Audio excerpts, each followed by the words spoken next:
Welcome back to the Art of the Flying Eye podcast. On today's episode, we're going to be interviewing tattoo artist Justine Lucy. All right, so Justine, is it? Yes, Justine. Awesome. So that's what you go by? Yeah. Awesome. So if you don't mind telling everybody who you are, what you do, and where you're from. Okay. Hello, my name is Justine Lucy, and I am a tattoo artist in Deerfield Beach in South Florida, USA.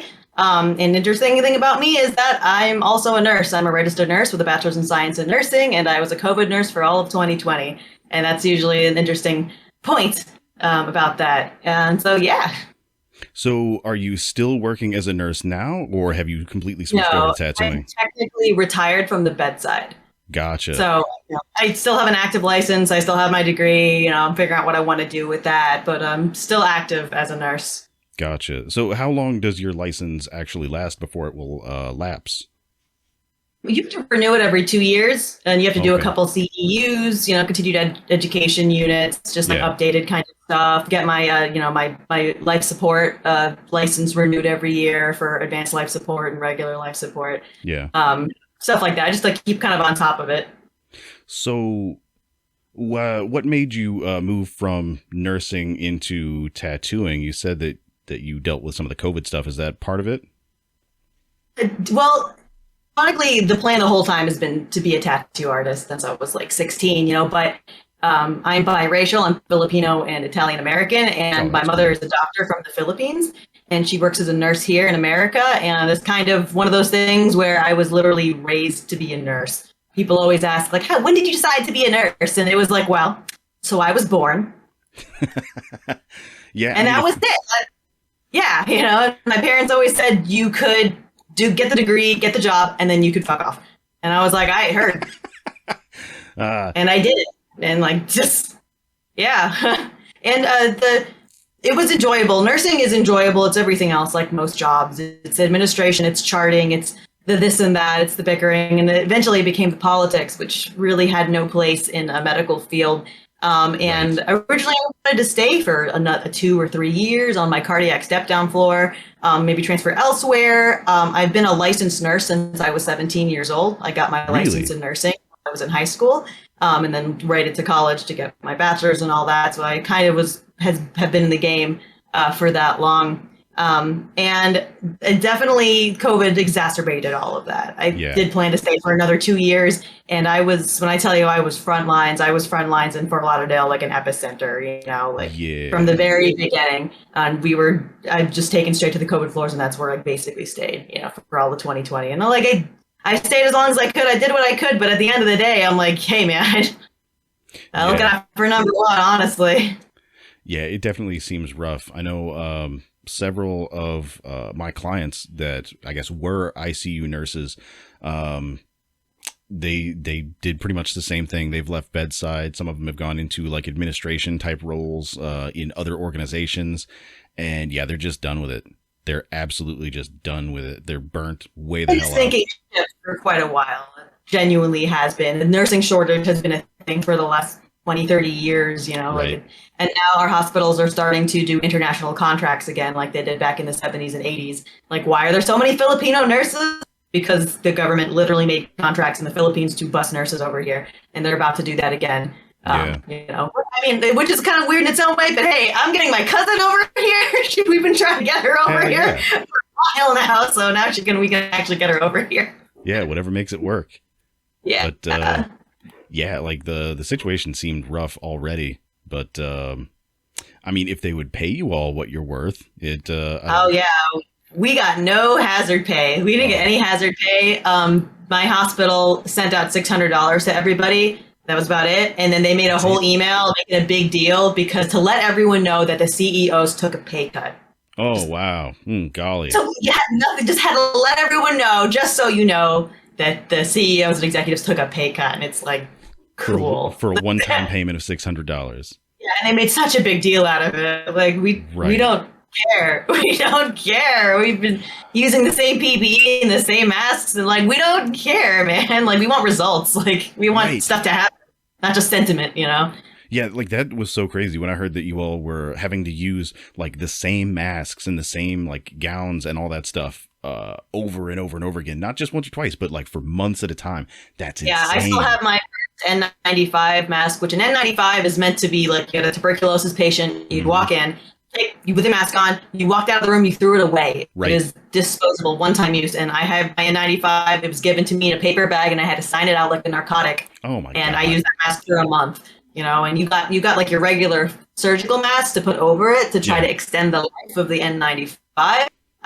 But like again, that we also got like once a week. Got a new one if you got to be on the COVID floor. You got to have a new one. It was people were stealing gloves, people were stealing hand sanitizer. Our entire hospital ran out of soap, like hand soap. It was crazy. With something called cabbie wipes, Maticide, that we used in tattooing.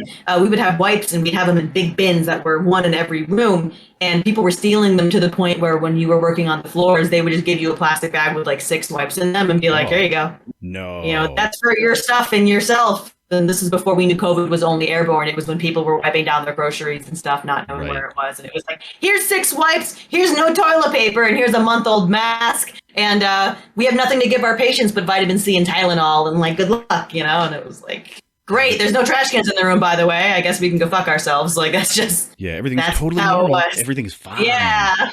Like, yeah, that's crazy. Yeah. So I would assume that you're probably happier moving into tattooing now? Yeah, absolutely. And the nurse recruiters have been relentless. They're all in my emails. I keep getting calls being like, you go to South Dakota or some shit and like work as a nurse there. First of all, that's not enough money for me to fly to South Dakota, like in general. And like, second, like, it's very difficult, and they try to guilt you. They've been being like, oh, help your fellow coworkers and all that. I'm like, I hate this corporate family business. Right. Absolutely not. Yeah, the like guilting, like that stuff, the manipulation sort of stuff that I've heard from a lot of my buddies that are nurses is just nuts. It's straight up manipulative. It's the typical corporate kind of thing. You have your manager, you're kind of friends with, call you and be like, hey, Jonathan, I know it's your day off, but like, we're really short and you'd really be helping me personally. And it's like, like in the end of the day, like this is a corporation, this is a business, and even though this might be your friend or coworker and all that, it is still corporate manipulation to try and get you in on your days off and to do things you're not supposed to do. Like, it's a sticky situation, and and hospitals are and it sucks with the hospital too, because that the patient is going to suffer at the end of the day.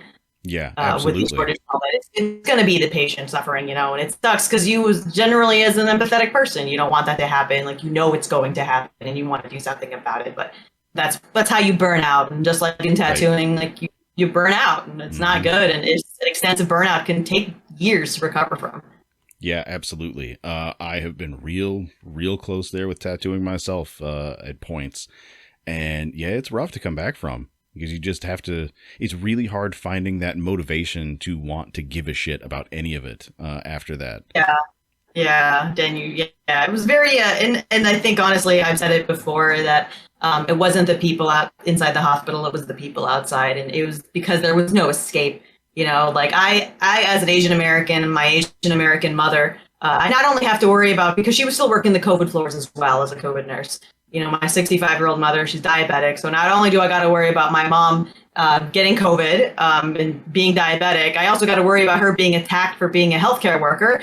And I also have to worry about her being attacked for being Asian. It's like, can I get a goddamn break? Like, this is, I had a coworker that was sprayed with Lysol at a gas station.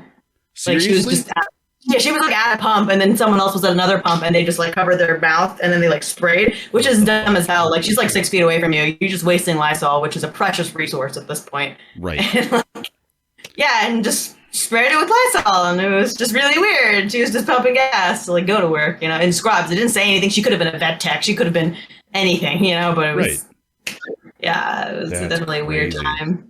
It was cool for like a month. We got like free Starbucks for the first month of the pandemic. Starbucks was like, we'll give healthcare workers free coffee, and McDonald's was giving out like a free Happy Meal, and you would just show your badge and they'd give you one, and you could get right back in line and get another one. They didn't care. Well, so like that was kind of cool, but like those were the perks, I guess. Jesus.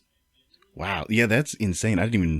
I heard about some of the hateful stuff that people were doing to Asian Americans, and it was just awful. Like, totally unprecedented, like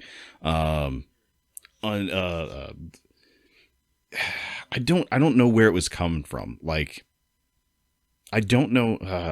I'm gonna sound like an asshole here. I don't know how dumb you have to fucking be, to just think that like every Asian is gonna like infect you with the COVID or something like that if you see him out in public. It's just, I don't know where that's coming from. Flu or whatever. And it is. It's just miseducation. It's fear. It's like a dog. A dog is more like an aggressive dog. Most likely is a fear biter.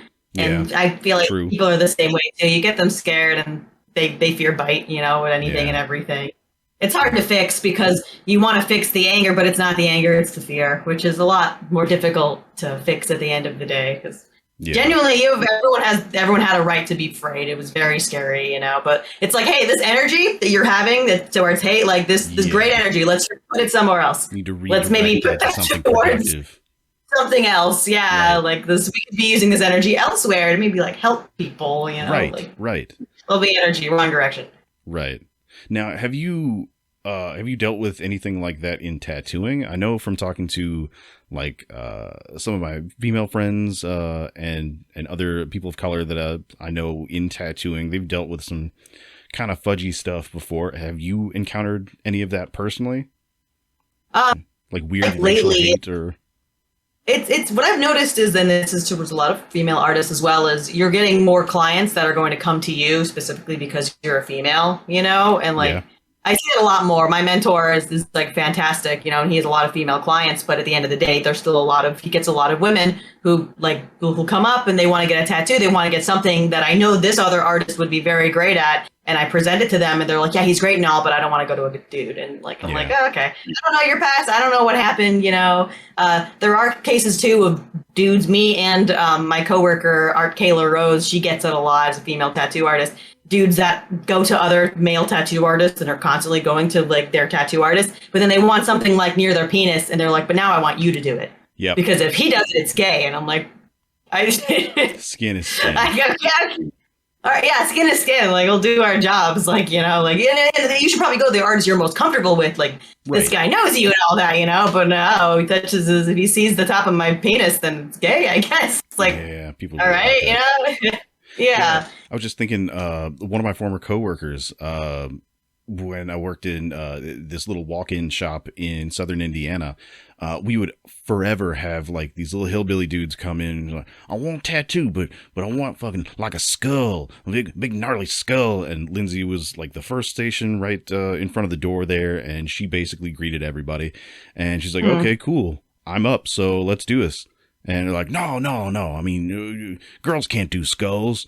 Like, I need a dude tattooer. She's like, what the fuck do you mean girls can't do skulls? And then I sneezed and it turned into a butterfly. Oh, I'm sorry. Right. Women. I was just being a woman and your skull turned into like a pink rose. Like, yeah, okay. Yeah, I remember one dude specifically that straight up said, oh, no, girls can't do skulls. They can only do like flowers and pretty shit. It's like, it's just a weird time. But I guess that's a lot more artists making their accounts. They don't show themselves. Like I have so many artists that I follow, especially in Russia and other countries. Like they have like a name, or not even a name. They have like a tag, and you're like, I don't know if this artist is a female or male. They don't like post photos of themselves. It's just the art, right? And just like a pen name, kind of, or being an author. Like I get it, Like it's interesting, Like just. I don't want to show myself. I'm not the person to look at. You should be looking at my art, not me. Right. Because Lord knows I'm going to show up in a hoodie with no makeup on and sweatpants, right? Exactly. Like either the tattoo's looking good or I'm looking good, right? Like you gotta pick, okay? Right. I'm going to be like a certified trash goblin at the shop. Like you are not going to want to look at me. Look at the tattoo. Yeah, I've said we all know dudes that have tattooed shirtless. I keep saying whenever I go to conventions, there's like dudes tattooing shirtless for whatever reason. So you know what? Like I think our standard could drop a little bit for female tattoo artists. Yeah, again, I'm probably going to sound like an asshole, and these dudes are going to hate me, but they're just trying to cosplay as the old school guys.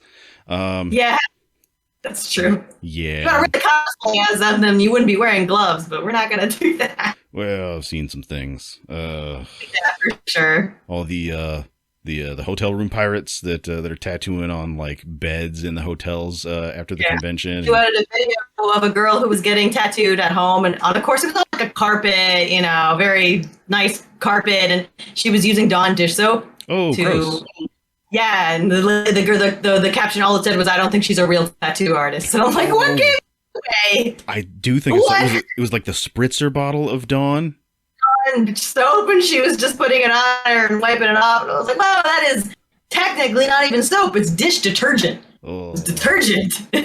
There's not only dyes and like the scent that's in there. That alone we know is not good. But then there's all these fat blasting things in there to get oil off stuff. But it's like so dang abrasive. You might as well, like, it's like you're putting a tattoo in and taking it right off, and like putting it in and like taking it off. Like, yeah, it's gross. That's the point of this. Yeah, so I mean, we met on TikTok, and there's so many scratchers on TikTok here recently. Like, it's crazy. It seems like every third video.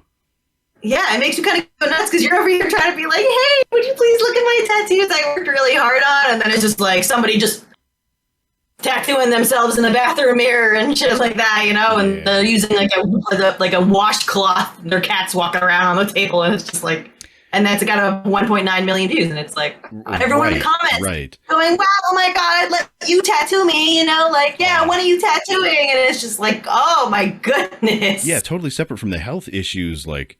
Why would anyone look at that and say like, "Oh yeah, I would totally let you tattoo me. That art looks magnificent." It's like just scratchy blobs. Even if it is good, and it usually never is, you know, like the health parts alone, and it's also just not a good tattoo. I get if you like the person, maybe they make other content that you like, but like, I don't know, support them in another way. I don't know, like.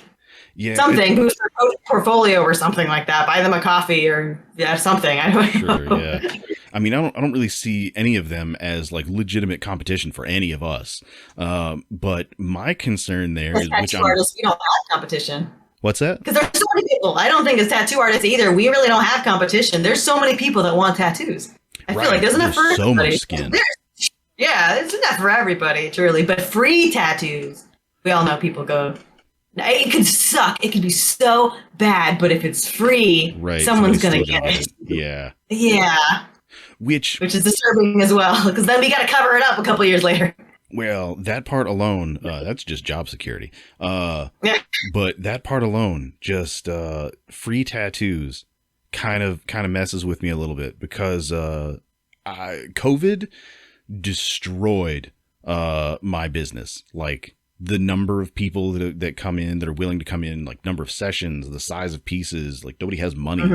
But there are pieces that I've offered like half sleeves and whatnot for a couple $100, and people are like, no. And then I see a whole like For You page full of scratchers just doing garbage work all over people. Yeah, and then at the end of the day, basically, unless you're an apprentice, you know. But even then, like my mentor didn't let me just free reign practice on people. Like he made sure that whatever you're giving people is going to be good. You know, whether like in the beginning, I only did silhouettes. You know, so then like you practice your lines, you fuck up the lines, whatever, you're going to be coloring it in, and it's good color packing, you know, and they were small, nothing really big, and he made sure that I was ready to do those, and when I was done with those, I could move on to line work and like gray wash and like go from there. So no, even though I was an apprentice and they weren't the best, I wasn't doing something that would fuck someone up. Like fundamentally, he wasn't going to let me fuck anybody up because he knows, you know how much it sucks when you do a shitty tattoo and you still think about it and you're like, damn, they're walking around like that and I did that to them and I feel so bad. Yeah, I hate to say it. And you really do that to people, you know, for money or for not. It's really crappy, you know, like it really is. Yeah, there's so many of my tattoos that I'm sure are fine. Like, I'm sure you know, like all of us as artists are our own worst critic. There are tattoos with just minuscule, tiny little things that no one will ever notice that I just like stare at the ceiling at night thinking, I wonder where that person is. I wonder if I could contact them to go fill that tiny little spot in. Just like torturing myself over little shit. They'd never notice. They don't care. Like they're super happy with the piece. It makes a better artist at the end of the day. I think if you're an artist that doesn't think about that, you know, like, right. If you get too complacent, then exactly, or too like up your own ass, you know, about like I can tattoo no wrong. I'm done learning. I am the best of the best, and I'm like I don't know. I feel like the best of the best have never said that. You know, the best of the best are humble and they are aware of that. Like this is an ongoing thing until you die. Like just absolutely. There's always so much left to learn. Like I feel every day like there's so much that I just don't know that I don't know yet. I'm not even at the point that I know that the thing exists that I need to learn. There's just so much. You're doing it wrong until you know how to do it right, you know? Yeah.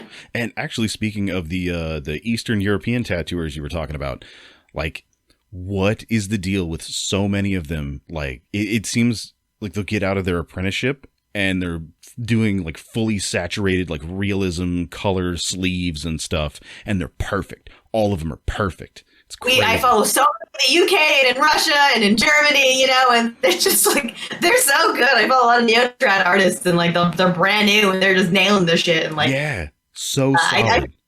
I think education is, I think, you know, people are maybe like really genuinely teaching their apprentices a lot better. You know, it still happens a lot where you have like apprentices, in the end of the day, the apprentice is really just kind of on their own. No one's teaching them shit. Maybe someone's answering a question, you know, whenever they ask, but otherwise they're there for free labor and cleaning the shop and they're like on their own.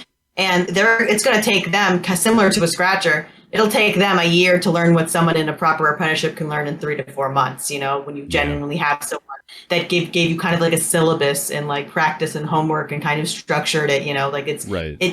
Yeah, you're going to do so much better than someone who like worked super, super hard. At this point, years are kind of in the middle, because, you know, you've seen tattoo artists that have been tattooing less than 3 years that win all these awards and are awesome, and tattoo artists who have been tattooing for 11 years and they still suck, you know, and they sucked in the beginning and they still suck now because they think that years is like, yeah, I've been tattooing for X amount of years. That's how you know I'm good. But like, you can start something for a really long time. Like, absolutely.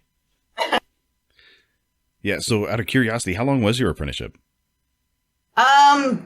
Well, that's a weird thing. My apprenticeship wasn't like set, you know, I was very, I took the title very like carefully. Like I didn't put a tattoo apprentice in my title until my mentor, like, you know, like told me. I didn't put tattoo artist until actually like last month, a couple weeks ago. And I only did because, I applied to Anime InkCon, and we were worried that like they weren't going to approve me because I had the title tattoo apprentice in my Instagram. But my apprenticeship technically had ended in November. I started in November, and it wrote like October, November. Yeah. But I wasn't one to be like ask and be like, am I ready yet? Am I done? Because I don't think, you know, I ever will be. And if I'm smart, I'm going to stick to my mentor like Lou and just stay with this shop and follow him until the ends of the earth, because I can like learn everything, you know, like, or as much as I can, versus being like, oh, you gave me the okay, you know, and just like leaving and going elsewhere. And now I'm going to travel and be a big famous tattoo artist. Right. Like, I know some people that kind of did that, and like, I don't think they were ready to, you know, and like it made it more difficult to them. Touring is a lot.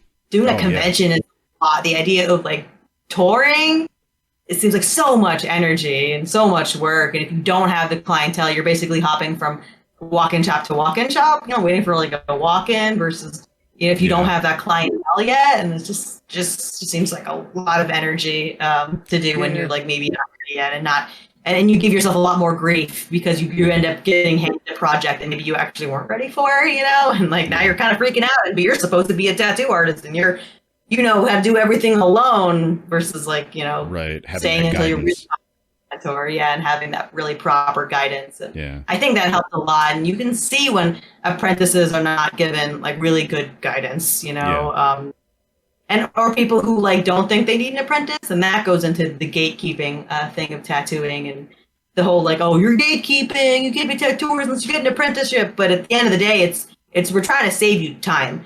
Right. Like I said before, it's going to take you a year to learn something you could have learned in 3 months with like an apprenticeship, and that's like really up to you. You want to use that where you want to put your time, you know, because time is money. Like we know that. Right. So and it's really where you want to put it. And it's not even just like the technical aspect of tattooing, which is difficult enough. I mean, like when I started on coil machines, and everything was real basic. And it took me, I'm not going to lie, like 3 years just to get a solid handle on the technicals with that equipment. And like, trying to imagine doing that on my own to the point that I was at with that sort of guidance, with my mentor still there, being in the same shop with him. It's insane. Like there's no way.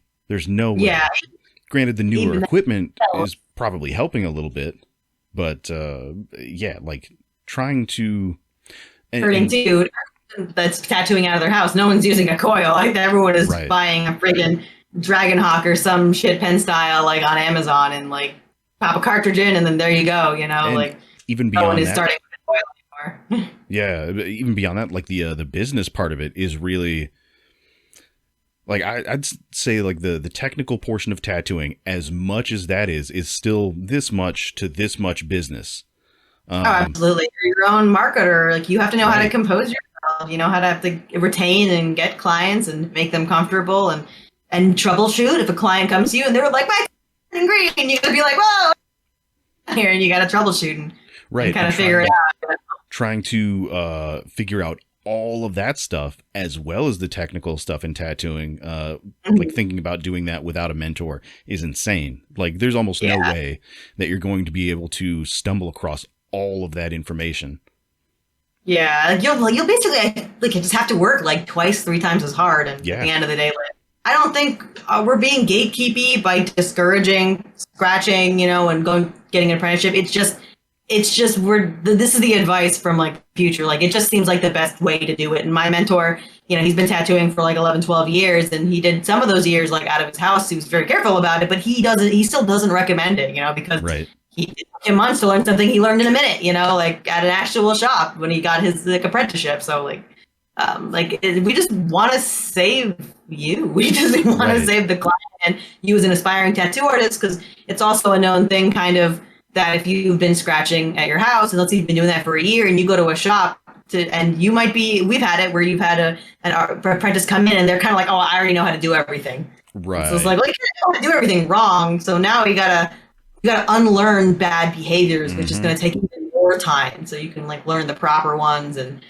you might not want to listen to new advice. At the end of the day, like being an artist, taking proper criticism and Right. and implementing it properly, and like I feel like when you think you know everything already and then you come into it, you might not be the best student, and that's how you find yourself not getting a good apprenticeship. Yeah. Yeah, just being able to be taught, like you were saying before, just having the capacity to realize that you are not perfect, that you still have stuff to learn is really important. Yeah, and even if someone gives you advice you disagree with, you like thinking about why they said that to you, what did they see, like how could I implement this? I think that my formal education really helps with that, because I still took everything in tattooing very serious as I would in nursing. So I had like in my iPad, I have like legitimate notes that I wrote, just like my like EKG notes that are like highlighted and all the stuff in the different mags and everything like that, how everyone wrapped their station and stuff. And Absolutely. That's how I took things. And if I was given advice, it was not, no, it was, yes, thank you. Like I understand and here's another question. Like you take it, you use it, you spit it out. Like, yeah. I'd rather my artist, his time, my mentor's time is also his money. And I don't want him to spend 20 minutes explaining something to me that I could have learned in 5 if I would have just shut the hell up. Right. Taken it and just done it. Yeah. I mean, speaking of related to that, gatekeeping, it would be like somebody saying you're gatekeeping being a nurse by asking them to go to school for it and actually learn what they're doing. Like you have the capacity to seriously mess people up if you just like pull people off the street. It's like, well, here you go at bedside. Take care of people. It's kind of what's happening right now, unfortunately. Not good. Yeah, I actually just tattooed a nurse that just graduated. Like she's just about to graduate, and they haven't gotten to do clinicals. They haven't got the last year of your nursing. You're really supposed to be on the floor, and you can't with the lockdown, this and that, and the hospital's being short already. Nobody wants to take a student, so they're just being given like a box of body parts, like a mouth and a vagina and a butt and stuff, and you kind of webcam and you kind of just this is how you do it. Yeah. The teacher watches you, and that's all they have, and that's all they can do. And that's horrifying. And they're about to graduate and take their BSNs and RNs, their RNs, and start working in hospitals. And the sucks is, that they're going to be taken advantage of, because the hospital is going to go, oh, cool, you're new, I don't got to pay you shit. Yeah. But but we're going to push the hell out of you because we need the labor right now, and it's going to be all on you, And that's with nursing, you are like accountable legal wise. You're not only your license, but you as a person. I can get my license taken away if I fuck up, and I can also be put in jail. Right. Like just personally, you literally don't document something right. 6 years later, you might be getting called to court about it. Yeah. Like, you just have no idea. And like it's screwed up when facilities put you in bad positions, because at the end of the day, they don't give a shit. they're gonna throw you under the bus so hard. They always throw like the lowest peg under the bus. So like, it's really important for new nurses and medical professionals to realize that. Like, HR isn't your friend; they're the company's friend. Always, Yeah, always. And I think it works as well. We're individual contractors basically. And if you have a shop treating you like shit, like, to know to leave, you can leave. Have you ever signed a contract? Are you familiar with that when shops like make you sign like a contract where you can't work at other shops like nearby for X amount of time? Yeah, there was a shop that I worked at early on that within my first like couple of years tried to get us all to sign non-compete contracts, but they never ever hold up in court. It doesn't even matter. Like, you can sign. It's so confusing to me. Like, it's just so wild to trap you as an artist, which the whole point of being an independent artist was to not be trapped somewhere, you know? And like, it's so crazy. I'll let you know the shop that I started at. My mentor was not the owner, but the shop that I started at, the owner actually wanted us to pay him for doing guest spots, like conventions, guest spots, anything like that. If we went out anywhere else, like halfway across the country where we're definitely not any competition for the shop, like say it would be the same as me going on vacation. Like, he's not going to get any money for me going on vacation. Like, if I'm funding all of my own supplies, like the application fees and all that stuff, everything myself, he still wanted, I want to say it was like 60% or something like that. Yeah, absolutely not. That's so wild. Yeah. It's just very money hungry as well. Like, very money hungry as well. And it's another old biker stuff. Shop just to make money too, you know, like scabbers, like scab shops, you know, like you open a shop by the beach and all you do is take anybody and they just bang out waves and initials and shit like that, you know, for money. And you cram as many artists as you can in there and get them cheap supplies and like just then put a premium percentage and like just rake in money and like it really never makes good tattoos or a good workplace. Like, and they just kind of assume that they're never going to see anybody that gets tattooed there again. Most everybody's going to be a tourist. So they're just kind of like assembly lining people through there and slapping on awful tattoos. Just like, bye, never see you again. Yeah, I know you're probably most familiar with Inkaholics. You probably are. They're kind of all over the place. You're not familiar with Inkaholics? No. So they do a weird thing. We have a couple around here in South Florida because we're a vacation place, and they're kind of like that, but they dress their shop up to seem like a really like nice shop. But they do weird things. Like, if you put a bumper sticker on your car, you'll like discount your tattoo. Things. Yeah, just like really, they're like aggressive about it, you know, like they won't even ask you. They'll be like, where's your car? You got a tattoo, like at Inkaholics, and they'll go out and they'll put the bumper sticker on your car, you know, and it, weird stuff like that. And they're kind of one of those places as well. So many people went through Inkaholics. So many people are familiar with Inkaholics. I've tattooed countless people that got tattoos at Inkaholics, you know, and that's kind of the new Scab Beach shop, is shops that look like really nice shops and they're like chains basically, and they just kind of take artists and take them out. Of course, you have good artists that like blow through, but that's exactly what they do. They blow through. They like come in, make money, and then eventually get their clientele up, and then they dip and they do a private studio where they just like go elsewhere, you know. And like, I think tattooing has changed definitely like a lot. One big thing I noticed is like in healthcare, I had all my tattoos working as a nurse, not my hand tattoo necessarily, but all of my tattoos. And I think there is a big transition going on from tattoos being like bikers and criminals to servicemen. Now you think tattoos, and now it's EMTs and firefighters and police officers and Marines, you know, and soldiers. You know, and it kind of originally came from that. It came from like the Navy and the soldiers, but now it's kind of returning to that, and healthcare workers, and the amount of like, even on Time Magazine, they had a nurse on the cover of Time Magazine for 2020, and she had like her arm, she had a full like tattoo arm sleeve. You know, like it's becoming like very apparent, and I think it's taking tattooing out of like the shadows and making medicine more focused on. But then there are problems with it, kind of like in the EU right now with the bans on the pigments. It's like a huge, you know, people are freaking out that they're not going to basically be able to do color tattoos. Right. I remember hearing whispers about that maybe a couple of years ago. I want to say it was coming from like Mario Barth and those dudes that are kind of in that circle, and kept hearing these whispers like, oh yeah, they're totally going to ban all these pigments, but you didn't hear anything from any sort of like, I guess, news source, or like it wasn't corroborated by any sort of I I guess, reputable organization. Yeah. There was Well, like, what nothing about it. reputable organization really like that represents tattooing? There really isn't one. Well, I mean, Is it an art? Is it a medical procedure? Is it like it's very kind of on the edge of it, and it varies so much by country and state, and like like. Yeah, but I remember just hearing about it from a couple of dudes, and there wasn't any real like evidence to back it up. It's just like, no, trust us, it's going to happen. It sounded real conspiracy theory ish, and yeah, a couple years later, now they're just like, oh yeah, we're just banning all these colors. That's happening now. Yeah. And people are like, what do we do about it? Yeah. I mean, something similar kind of did happen back like in early tattooing, titanium white, and several of the original tattoo like inks are taken off the market. They were great whites, but they had legitimate heavy metal in them to the point where if you were to do a heavy metal test on a sailor with really old like tattoos, he would come up positive for heavy metal poisoning. Right. And like, I bet there was kind of a kickback about that too, but it wasn't like an official ban either. It was more of like it was kind of like, it was a slow trickle out of people using those inks. And I think that's what they're going to kind of do in the EU.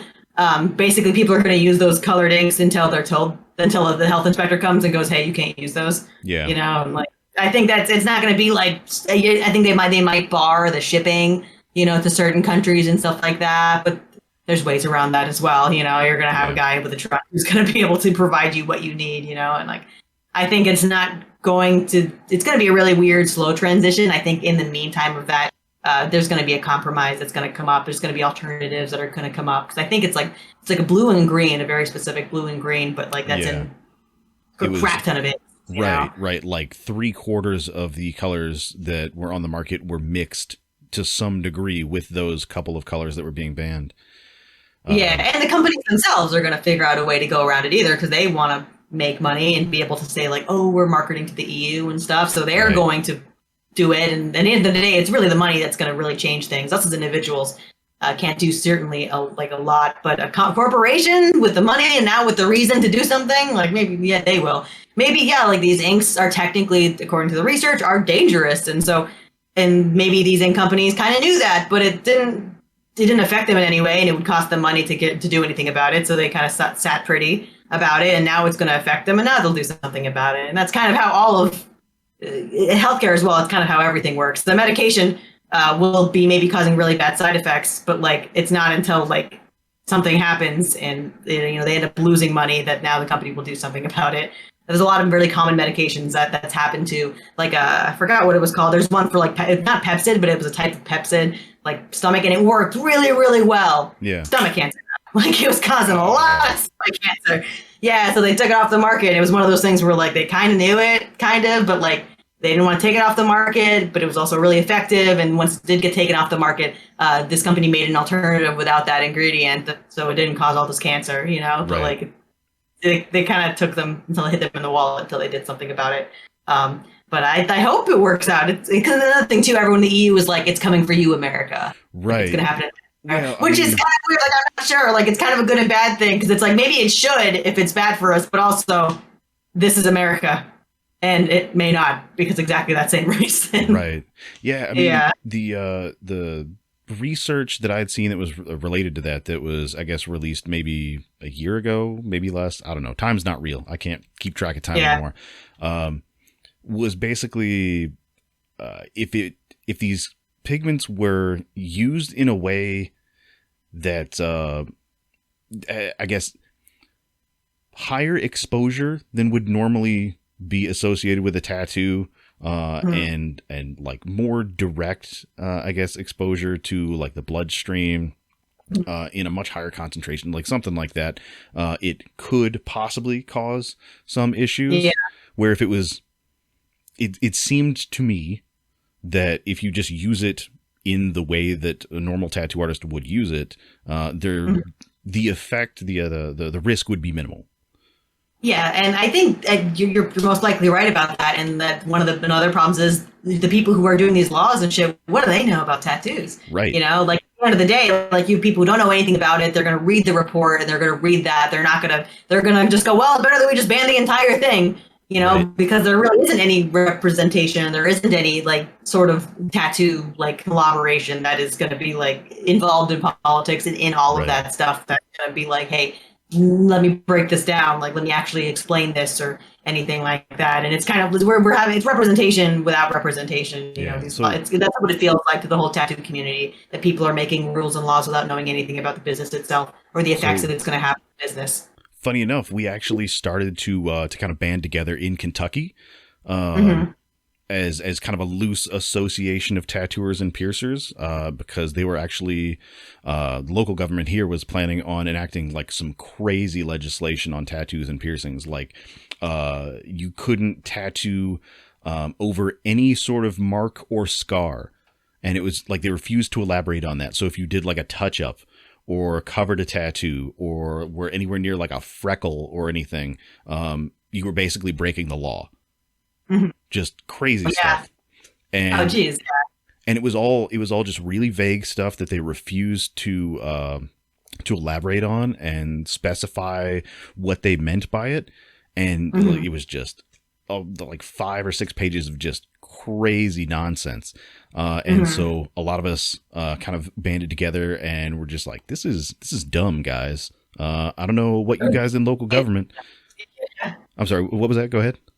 Like, like this is dumb, and let me tell you why it's dumb, because it's like clear y'all don't really, it sounds like a good idea, like, oh yeah, just don't tattoo around scars and molds, but not thinking about how scar cover-ups are an entire thing and how like it in general, like it's not that big of a deal. So like I was even taught to go around molds and stuff like that, but like cover-ups are an entire thing. That's an entire thing that we do constantly.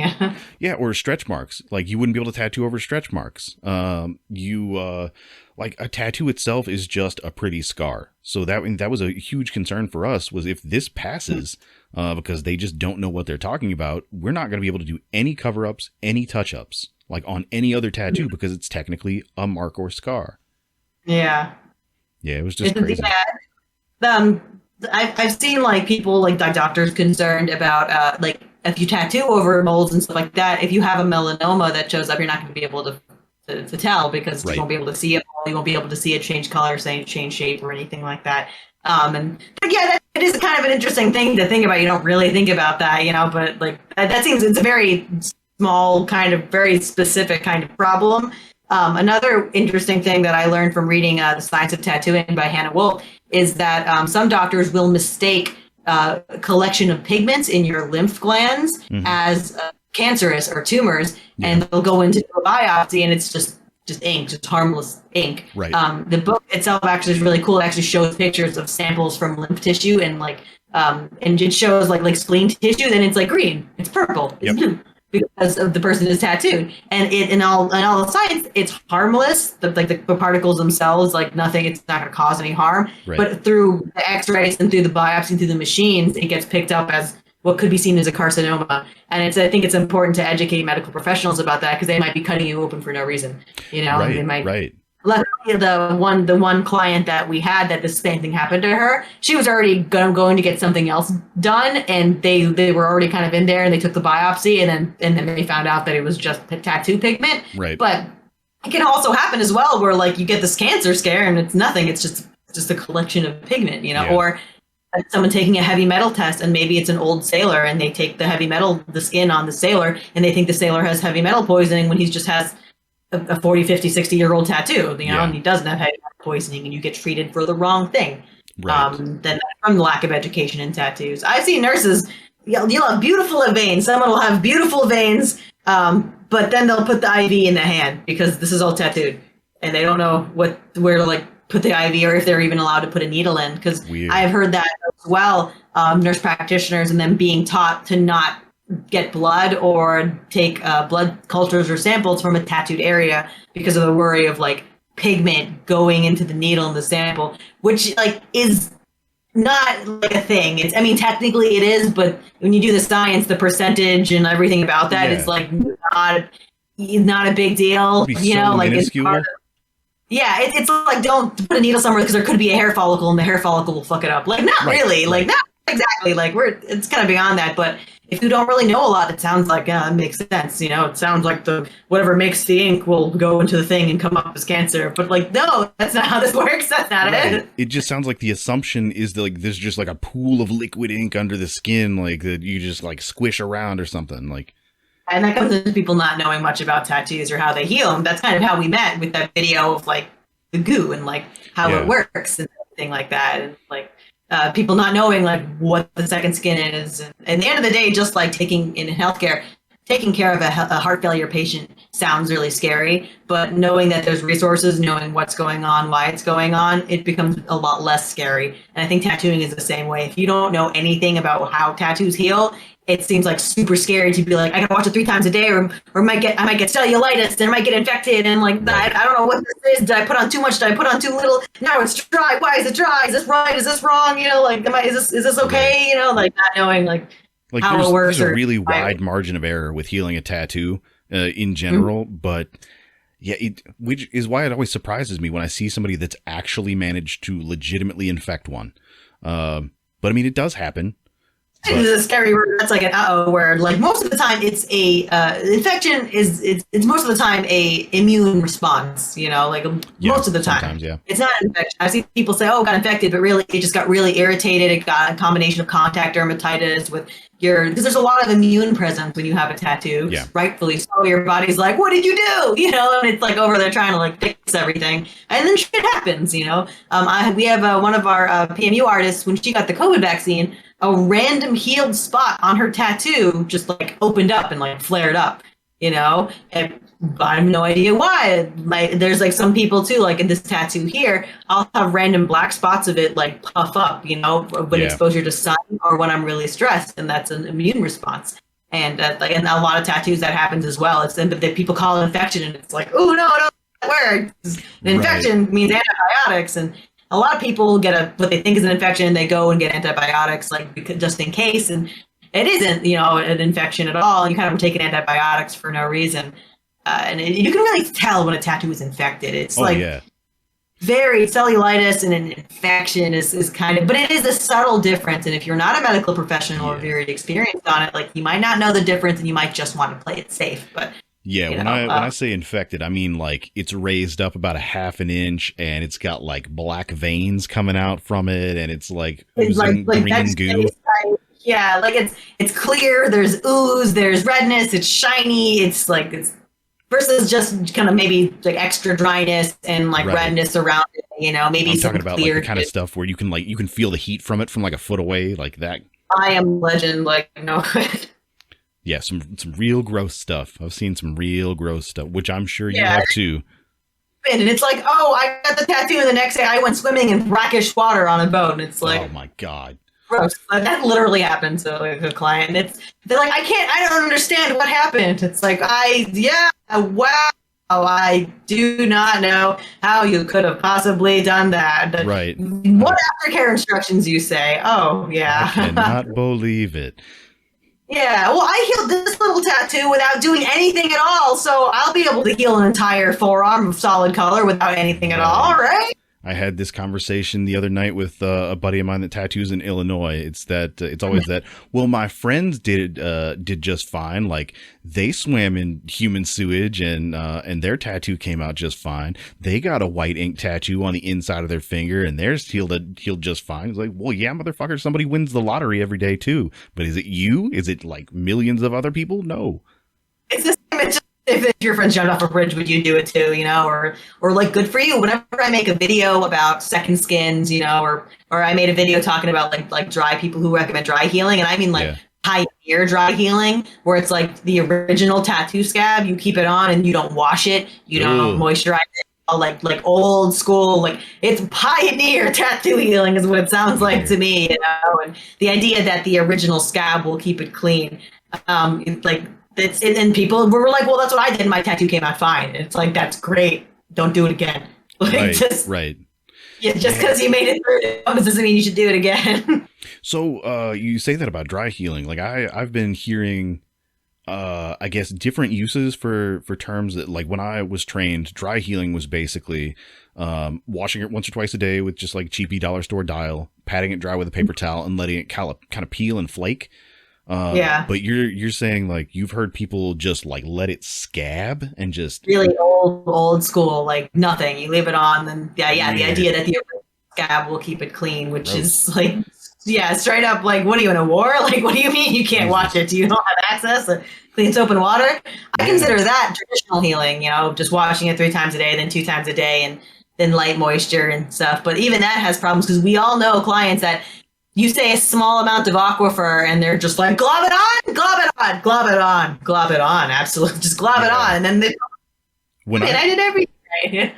When I think of old school healing, when I was being trained, like old school was like A&D, just slather it or Vaseline. I think some of the old school dudes there would tell people still to just like, just use some Vaseline on it. Wash it with bar soap like once a day, put some Vaseline on there. Keep it safe and it'll catch the bacteria. But like we know that is too much moisture. Yeah. And maybe for American traditional tattoo, that's just nailed in there with like a 14 or something, like, right. and just like solid colors. Like, maybe you can scratch that with sandpaper. It ain't going nowhere. But yeah, one of these guys used to actually do solid color, full sleeve solid color with like a 7-round. Jesus Christ. Yeah, it ain't going nowhere. It's going to be on your bones when you die. Like, it ain't going anywhere, and like, I guess, maybe it's not going to affect it that much, but like, we now especially with the even just with the creation of the second skins and stuff, like we can see the difference between someone who healed it with that and traditional healing, even like on myself, but and also just in general for daily life, people who work with dogs, people who have children, me in the medical center, like being able, it is an open wound. It's equivalent of a burn, being out in the open doing stuff. And that's how you'll, for sure, like you're way more likely to get an infection with it just from what you're working around, so farmers and people work with cars and stuff like that. Like I would never dream of not putting a second skin on them. Right. Just for their peace of mind. If at all possible. Yeah, absolutely. And there are, I get a lot of people talking about I had an allergic reaction to it, which, which is possible with anything, That's why we do strip tests. And a lot of people do have adhesive allergies, but I have definitely noticed Stanoderm having the most reactions allergic wise versus your Tegaderm versus Dermabond. Yeah. And I think it's because it's very clear that like Dermabond, DermaShield, and Tegaderm those are basically what we use in a hospital for IV for a lot of things. And it doesn't cause as much an allergic reaction as Band-Aids, for example, that have very strong adhesive, or a silk tape. And I find Stanoderm it's very hard. It's like shiny, and it's like it's not as soft and flexible as a DermaShield. And I think applying it properly as well too is a good thing to educate, curving the edges and knowing that like where you're putting it and how to cover it and not putting it on too tight. Right. We always tell people, especially right here, I don't know, you probably noticed it too, like if you cover it in Dermabond and it stops right here because of the movement of the shoulder, it'll always get red, like along here. And if the client doesn't do anything and it just sits there, it can become a scar. I had it happen on a tattoo over here where I actually got like a brown scar from it being there. Mm-hmm. It's just that repetitive stretching in that one place. Yeah, but it's not. It's like, no, it's just the microabrasions from like the movement of the skin and all that, and client that ahead of time, so they're not, so it doesn't happen and they freak out and think like, oh, I can never wear DermaShield Stanoderm ever again. Because even if a client comes to me and says that they had a bad reaction, I'm going to do a strip test. Yeah. Because just like in the hospital, someone will say, oh, I'm allergic to this. We have to ask what happened. Right. So I had a dude once say he was allergic to a medication, and I asked him what happens when he takes this medication, and he says he dances. So that's not an allergic reaction. That's not a reaction at all. So you do have to really ask these questions, like what exactly happens? Is it generally an allergic reaction, or was that just a general side effect of the medication? And I think that happens a lot. I think a big chunk of the people hundreds of people that said they had an allergic reaction didn't actually have an allergic reaction. I think it was more likely either the Stanoderm, or they had a dermatitis reaction, or it just wasn't applied right, or they were mistaking the pain for the tattoo. Someone said, "Oh, it hurt," and I'm like, "Yeah, you got a tattoo also. Don't forget, like it's all going to hurt." Some people think like you have the Stanoderm on and your tattoo hurts, and so you're going to take it off and it's going to feel better, but you take it off and realize, oh no, it was the tattoo. It was The sanitary did nothing but stop me from scratching at my tattoo. And it was the tattoo that hurt the entire time. So one of the major issues that I've seen with any of the second skin bandages, like this is why I try to discourage people from buying it themselves and putting it on their own tattoos, or like having their relatives especially put it on for them. Because oh my God, I've seen some bad reactions and a couple of legit infections just specifically because people like took off one, didn't do anything to it, didn't wash it, didn't like wipe the outside edge with alcohol to make sure there's no oils or anything. And they'll just like with dirty hands put a new one right over there. And it's not even covering the whole tattoo. So stuff from the outside world can get in there and touch their tattoo. And they're like, I just don't know why I had a bad reaction to it. You're under there, just leave all those irritants on your skin. Right. And exactly that. Yeah, we give these really detailed instructions. We even offer our clients, if they live nearby, to come back the next day, and we will change it out for you. And that is something that happens in healthcare as well. When you send a patient home with a wound to do wound care, you try to give them the education and everything like that. But at the end of the day, like they're going to go home and they might not. And that's another thing too. If you don't express the importance of it and what can happen, they might not think it's a big deal. I've seen people with abdominal incisions let their cats sleep directly on it because it's like they thought it was fine. They thought it would heal, and then of course they got to come back in because they got infected and they got septic and they got cellulitis and now you're on antibiotics. It's like you didn't. No one expressed to you that. You'd think it'd be common sense, but you learn very quickly that that's not necessarily true to everybody, and everyone's idea of common sense is very, very different. Right. But just washing your hands, cleaning your hands, or cleaning the tattoo beforehand. Or have you had a client do this where they clean the tattoo, they put lotion on, and then they put the Sanitarium on? Oh my God. Had that. Not that they've told me. Jesus. Yeah, like I make sure to tell people just like if it starts to peel off and the little pocket around your tattoo gets exposed to the outside world, just take it off, wash it, keep it dry, do all that stuff at that point. I just I don't trust somebody's weirdo old like relative to be clean and wash their hands. Like I always with these sort of things think back to like the numbers on people that don't wash their hands after they take a shit. Like, oh yeah, I just kind of assume that like out of that number, one of those is probably that relative that you're going to ask. And we don't need like Uncle Bob shit hands around your tattoos. Mm-hmm. Or it's you, as the person with the tattoo. That yeah, right. The odds are not in the client's favor. It's not in anybody's favor, I try not to think bad things about my clients.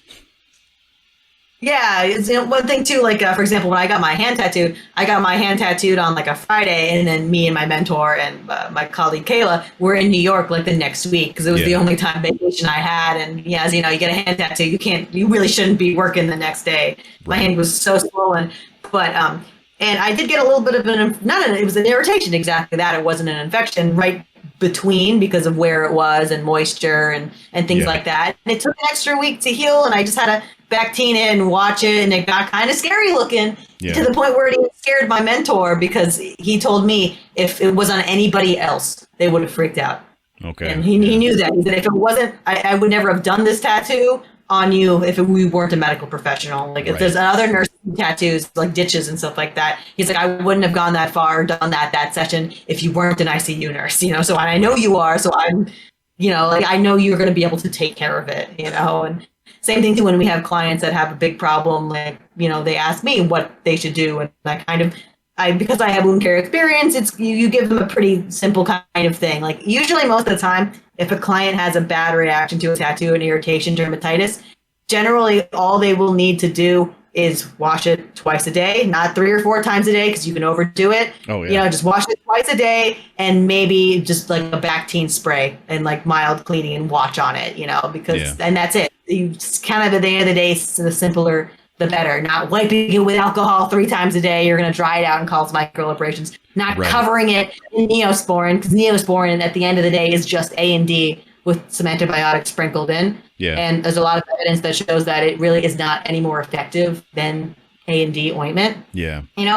So a Bactine would be a little bit better because it's got some cleaning, it's got some of the antibiotic, but you're not going to glob it. It's less likely you're going to glob it on, and, watching if you need a dry heal or a wet heal, and that's it. Like really simple kind of, like don't freak out, don't blow it over proportion, don't do a bunch of crazy stuff. At the end of the day, just kind of just wash it again and watch it and like let it be. Like it took an extra week to heal. Like it was like kind of green and like yellow. It looked really crazy, but knew that it wasn't infected. It was just irritated, and I just kind of had to baby it a little bit, and it got better. And there actually wasn't even any fallout from it. So like awesome. Hands are just always so hard to take care of.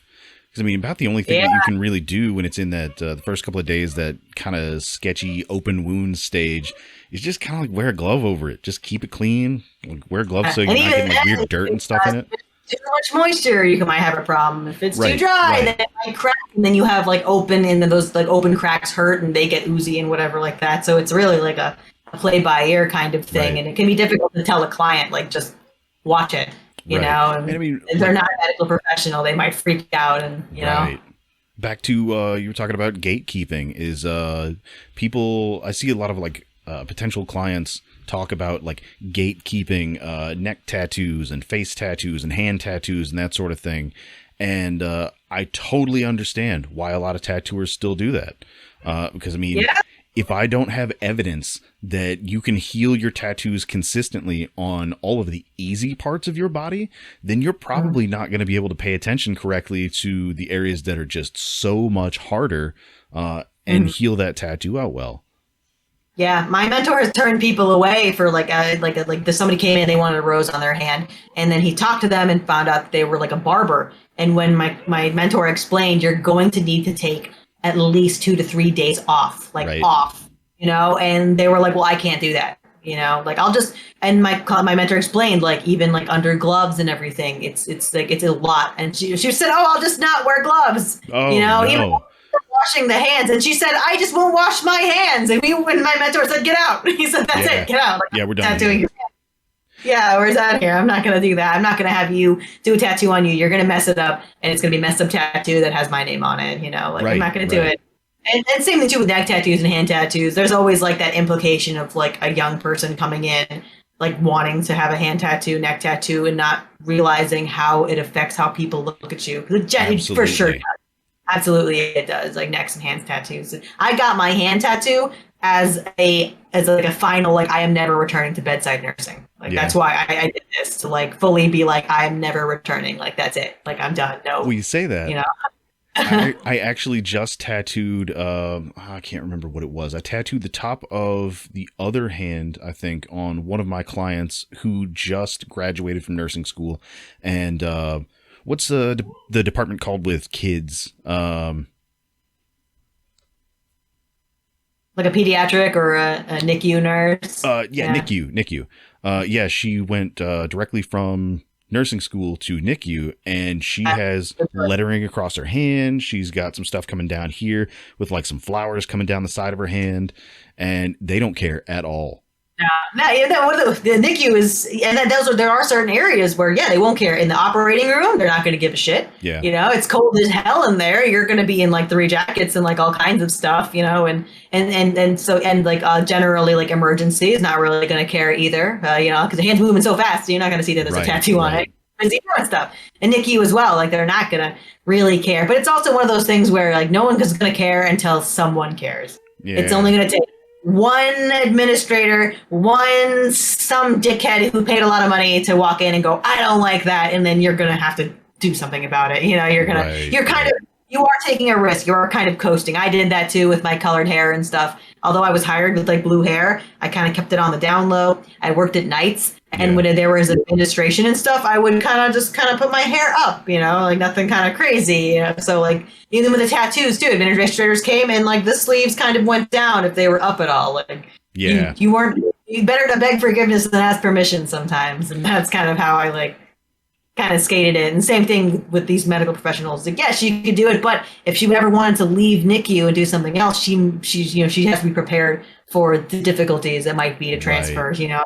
To being denied just because of that, or being told you have to wear makeup every day, which is just really, really dumb. And luckily, because of that transfer from tattooing from like being bad to being the serviceman, a lot less people are going to give a shit. You know, even companies now too. If there's a CEO that owns the company and he's got, then you know you're kind of good. You know, because of that. And with the generations moving on and like older people leaving and younger people taking charge, people are gonna give less and less of a shit.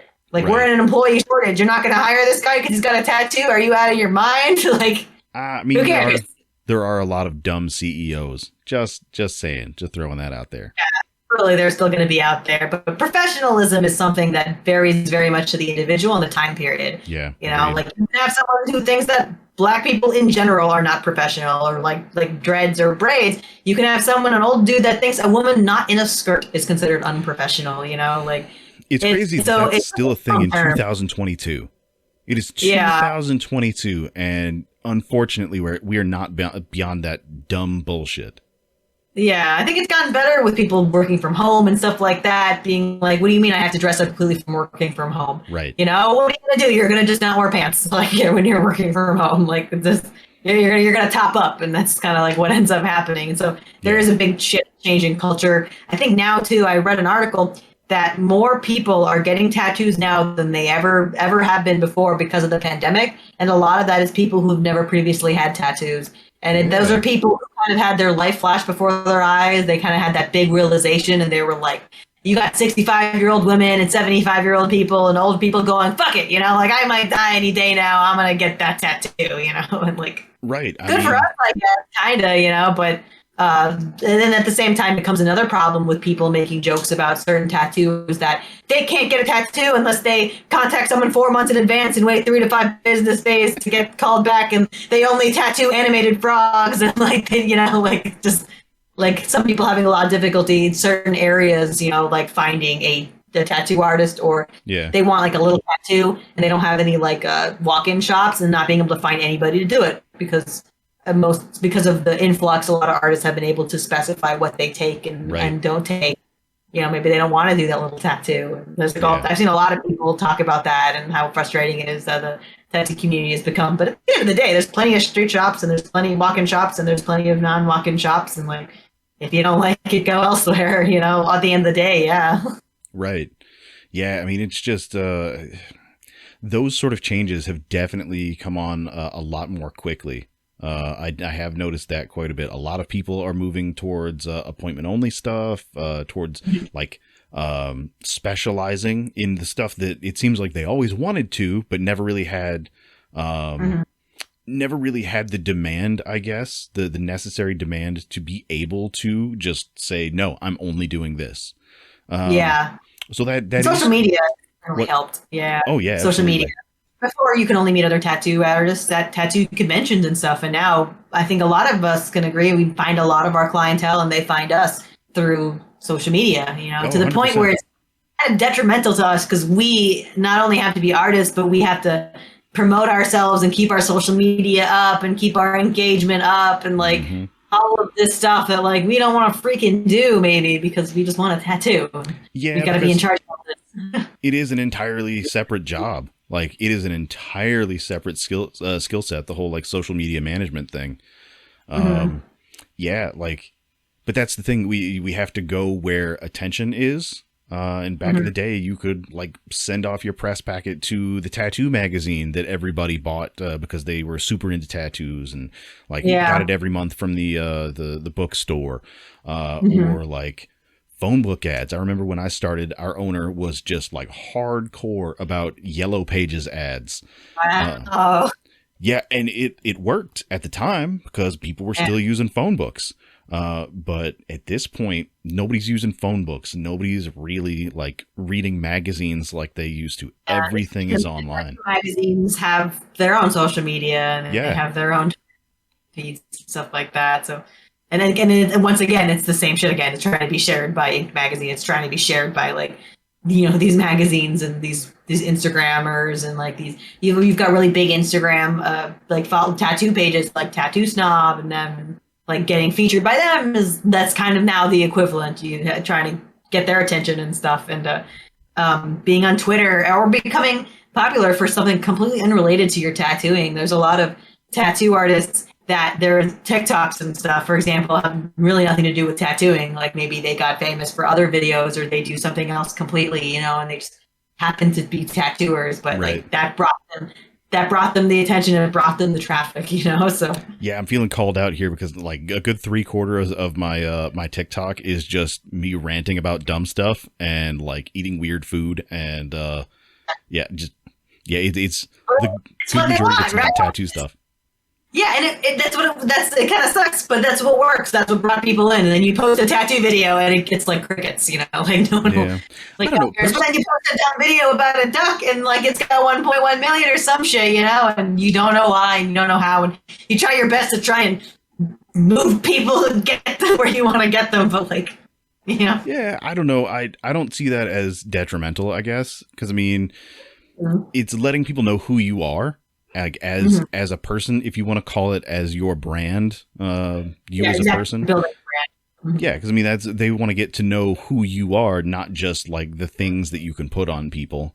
Because I mean, people realize that they're gonna have to sit with you if they want a tattoo from you. They're gonna have to sit with you for a couple hours, and they don't want to just sit there and be bored and miserable.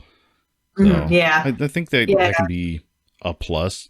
And plus, like stuff like Twitter and TikTok, especially the access to attention that just random people can get is insane. Like it is totally democratized that sort of access, where normally, I guess Instagram or whatever, 5+ years ago, you would basically have to go after like Inked magazine or whatever to get like to get reshared or put in a story, or even like pay some of them money to share your stuff.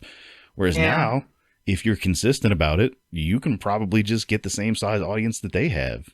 Yeah, you can pull the same amount, there's the same views and everything like that on your own dime. And I think it's really cool because I've been seeing a lot more tattoo artists, like not just big ones, but like make stickers and t-shirts and like and do stuff like that and commissions and be able to like make money that way because they built up a brand. Lauren Anunnaki is a fantastic tattoo artist, and she has a whole clothing line, so does Lillian Rhea, like I know a lot of like the female ones as well, but the male artists as well. They have these whole t-shirt lines with these like killer designs and stuff on them and prints and stuff like that. Entire stuff on my website too.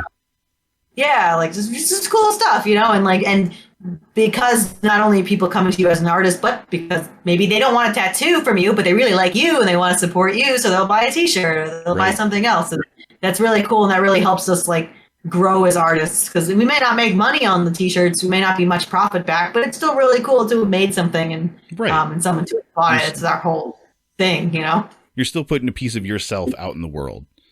And yeah, I mean, it seems like the tattooers that I've known, even way back in the day, always had some sort of a side hustle going on. Like, even though their main gig, their main chunk of money coming in was from tattooing, like I knew one that would fix like small engines on like ATVs and like lawnmowers and stuff on the side. And one guy would do like wood burning, and one guy would do like some other little thing. And it was just kind of balancing out the slow times. Like to where you weren't so necessary on like getting customers in with tattooing like all the time, all year, because there are going to be slow times. For sure. So they would have that sort of kind of backup business to lean into once it kind of got slow with tattooing. Yeah. The inevitability of tattooing in general, like the idea the human body will give out at some point, and a lot of us will not be able to physically maybe do some of the things that we do for a very long time, and the importance of body mechanics and keeping your back safe and doing the right things and stuff like that for the longevity of us, because at the end of the day, like we can't tattoo anymore, like you better have something kind of that you can do, you know. You might as well start early. Realize how demanding the tattooing can be, and like why some tattooers only tattoo for 10-15 years and then they kind of retire and they just do oil painting instead, or they go do something else, because you can't do it anymore. You physically can't do it anymore. Yeah, on the first day of my apprenticeship, my mentor looked at me and like straight out said that if you're not okay with having bad eyes, bad hands, and a bad back within about 15 to 20 years, then just fucking leave. And that's it. Yeah, I And think if you're you're not, gonna have at least one of those just from general age. Like you get past 25, you pick your back. You either keep your back or your knees. You can't have both. yeah, right. What goes? Yeah, so I mean, I'm already feeling some of the effects of tattooing, like not paying attention to like stretching and taking breaks and all that stuff really early on in my career. I'm feeling the effects of that now. And now I get it when I see like some of the older tattoo artists that were sort of towards the end when I was first starting. And you could kind of tell their work had declined. They're not as efficient. They're fucking grumpy as shit. And just kind of shitty to everybody. And you look at them and you're like, why are they like that? Why don't they just stop tattooing? It's because they can't. They haven't set up anything for themselves aside from tattooing. So once they reach that point where physically it's just not a great idea, they got to keep going. They had to keep going. Yeah, and like it sucks to work when you're in pain all the time. Arthritis kind of comes for us all. I figure out whenever I see any animal over the age of 10 has arthritis, like guaranteed. Yeah. Like that's just, and kind of people are the same way too. Like any repetitive motion, like that's it. I think the importance of the new stuff coming out with tattoos, like hydraulic beds. We have a couple of them. My studio actually, the boys got together and they made a couple of them because they found out that they made them. It was actually cheaper than like buying them from, I forgot which tattooer who actually made one, but to basically get a hydraulic table and convert those parts onto one of the spa massage beds. And they were able to make 3 or 4 hydraulic beds that go like, they go really high up, like 4 or 5 feet up to the point where you can have a client dangling their arm off of the massage bed and you can be standing just like tattooing them. Awesome. And we got those mats, like the standing mats, like when you work in service, like throw mats, because if you're not wearing the right shoes and with bad, like it's gonna hurt your back. It all comes back to your back. Right. We have that's a really big one. Was the hydraulic beds. Like that was a really cool one to protect our artists and like their backs and their hands and comfort for the client as well. We might have to contort you in a really crappy position for a couple hours because we got to do this for 30 years. You're going to be in this position for like 4 hours, but at the end of the day, we also know the more comfortable the client is, the longer they'll sit. Yeah, and absolutely. The better the tattoo will come out. I see it as pain points. You only got so much to go around. If you're hungry, if you're hungover, if your back hurts because you're in the position that you're in, and you're thirsty, then you're not going to sit super well for this tattoo. So and that's a big thing that I have people come for is a neurodivergent. And clients with like any sort of medical, what they consider a medical problem or anything like that, they worry about getting a tattoo, and like I have no problem. I had someone ask like, I have to be on an IV constantly and TPN, which is like a feeding tube. Yeah. And I said, roll that bitch in here. I don't care. Like just roll it in. Like whatever, man. Like doesn't scare me. Like I'd rather you do that than not to then go without it and be uncomfortable. Or go ahead and come in and bring your headphones and bring your eye covers and bring 2 pillows and a blanket. I don't care. Like whatever makes you comfortable, like so that you can sit for this tattoo and you're not constantly thinking about how your back hurts because of how you're sitting for this forearm tattoo. Yeah, for me with stuff like Yeah, for me with stuff like that, it really depends on I guess word from medical professionals. Since I don't have the sort of training that like a doctor or nurse would have, I just make sure I don't mind tattooing people that have those sort of issues, those sort of things that they need to do. I just would rather them get an opinion from one of you all that knows whether or not it's safe before I do so. Yeah, and what I've noticed in my research, because at the end of the day, most medications and stuff, you can look them up. They're not going to say specifically whether or not it's safe for someone to get a tattoo. Yeah. You have to genuinely, like if someone's on a strange medication, I have to look up that medication, their mechanism of action, how it chemically and molecularly works, in conjunction with how a tattoo heals and works. And I have to put it together, like, is this going to affect the tattoo? And what I found is really, besides Accutane and things like that directly affect the epithelialization of cells, there really isn't much that truly affects a tattoo in a way that we would turn you away. If you have an immunological problem, HIV, AIDS, or get compromised in any way, depending, you can have HIV or AIDS and be like totally fine because you're on top of your stuff. And the only thing you have is maybe a slightly higher risk of infection.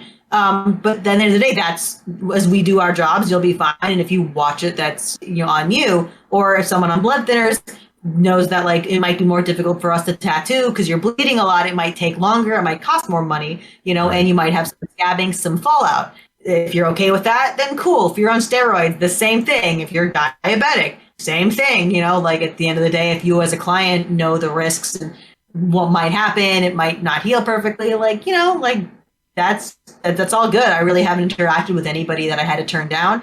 There were some people that like were kind of like they had cancer and they were under a lot of different immunological drugs. And I asked them, you need to get an okay from your immunologist. You need to get an okay from your allergist. Right. And they told they told them like not now, like maybe when you're done with this, maybe when you're done with that, but at the end of the day, there really isn't really anything that can stop someone from not stop someone like, but that can really truly stop someone from getting a tattoo medical wise. Yeah. Even Tourette's. I've known some tattoo artists with Tourette's and even clients with Tourette's and tics. Mm-hmm. I've noticed that if you do have tics and Tourette's, they kind of stop when you get tattooed a lot of the times. Sometimes I've seen a couple people who tried to start tattoos and it got way worse. So yeah, it really like because you don't really understand how tics and Tourette's even works. It's combination of neurological, immunological, like we really don't even know why the tics happen. Yeah. So we're not going to really know the results. Like, we don't know. I've tattooed some people with Tourette's and they have really bad tics, and the minute the needle's in the skin, it just stops, for whatever reason. That's awesome. Yeah. I don't know. Like it's no idea why, but like, hey, or if somebody like it gets exacerbated, like, so if you're not totally comfortable, then you're going to have worse tics. So we do our best to like, turn the lights down, the music down, and make you as comfortable as possible. And that the client understands I might have to take frequent stops. I have to stop every time you move, or you might need to take frequent breaks, and that's going to cost more money. Right. So even then, as long as they're okay with that, and like, as an artist, I'm patient enough and I'm okay with that, like really, I feel like anybody can get a tattoo. Yeah. And like, I've heard people be turned down for tattoos and stuff because of that.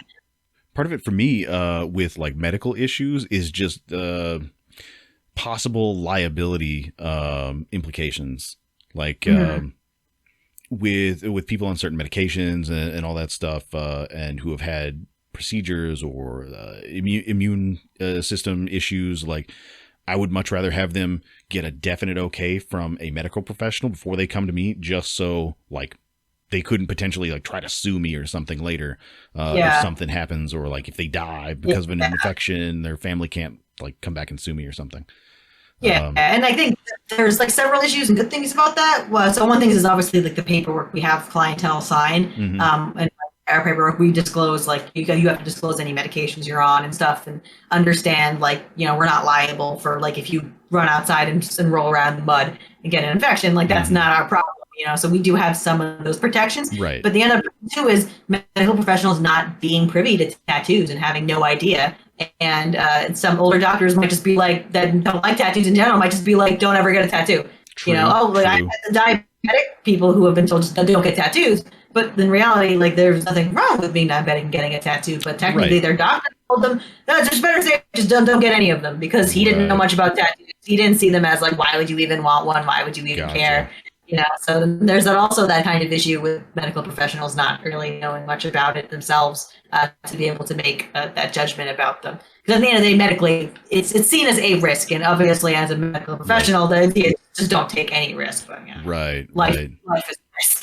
There's so many people who maybe they have all these medical professional problems, but they want to get pregnant, and like there's all these risks and all that, but hey, they want to get pregnant, and they're willing to take it and go and do that to get that and go through that. So I think tattoos are the same way. Like there are risks and all that, but if this is the tattoo you've been dreaming of since you've been a child and everything, or it's for your mom and dad, but you were born with this condition or problem and you might think you might never be able to get it, I think there are ways around it. I think generally there's kind of a way to do that, because I think tattoos like change people's lives genuinely. They definitely can. With the body part, you slap that on, a tattoo on, now you love that body part. You're grieving. You don't know how to grieve properly, or you feel like there's a part missing, something isn't complete. Maybe getting that tattoo of your cat that you lost, will make you feel complete, and now you have them with you forever. And like, I think it's really cool to be able to help people and change lives in more ways than just literally saving them and like working as a nurse. Like I think this still helps people just 100%. The same. Absolutely. Confidence like that, which is a difficult thing to give people because you can't necessarily just tell them to have confidence, like doing something that genuinely gives people confidence themselves, something that they inception, like almost like inception. You can only like plant the seed, but you gotta bring that confidence yourself from having the tattoo. Yeah, I mean, there's a lot more of that to it. There's a reason that people call it pain therapy. Because like you said, it really does change people's outlooks on both themselves and the world around them. Like they can truly sort of find like closure in a lot of things by making this real thing that's attached to them forever. Instead of just having like an idea in their head, this is real, this is mine, I made this happen, this is with me forever. And I think that really does help a lot of people. We love decorating and expressing ourselves. I like pop culture tattoos and how popular those are getting. Someone with like an anime T-shirt, or if they have an anime tattoo, well, you definitely know they really like that anime. They really like that thing, and it can be a good conversation starter, and it can be like a kind of a cool way. And I think tattooed people feel safer with other tattooed people, kind of in that sense as well. Right. So is the pop culture stuff, is that what you lean more into as far as like the style that you tattoo in? Kind of in a way. It's going to be difficult because my mentor, obviously, I picked a mentor to the point where I want to tattoo like him, and this is his work as well. And he kind of tattoos everything, so I'm kind of like, well, I guess I'm just going to do that as well. And because I'm a new artist, that's kind of, I think, what you really should do is just kind of tattoo everything.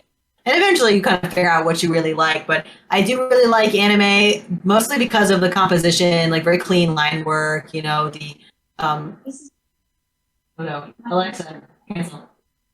And I do like pop culture as well, just because it's really fun, nostalgia, really bright colors, cartoons and stuff, because of the colors and composition already there. And I really like neo-traditional, like pretty lady faces and stuff like that. And a lot of that too is because of the composition and like really solid lines and like simplicity and like how it ages like over time. It's really fun too, because I know if someone's coming and getting a Disney tattoo that they like Disney, I'm like, that's fun. I like Disney. Like, it's like a really cool thing. It's a really fun thing. And that goes into like what you said about specialties, artists being able to just specialize.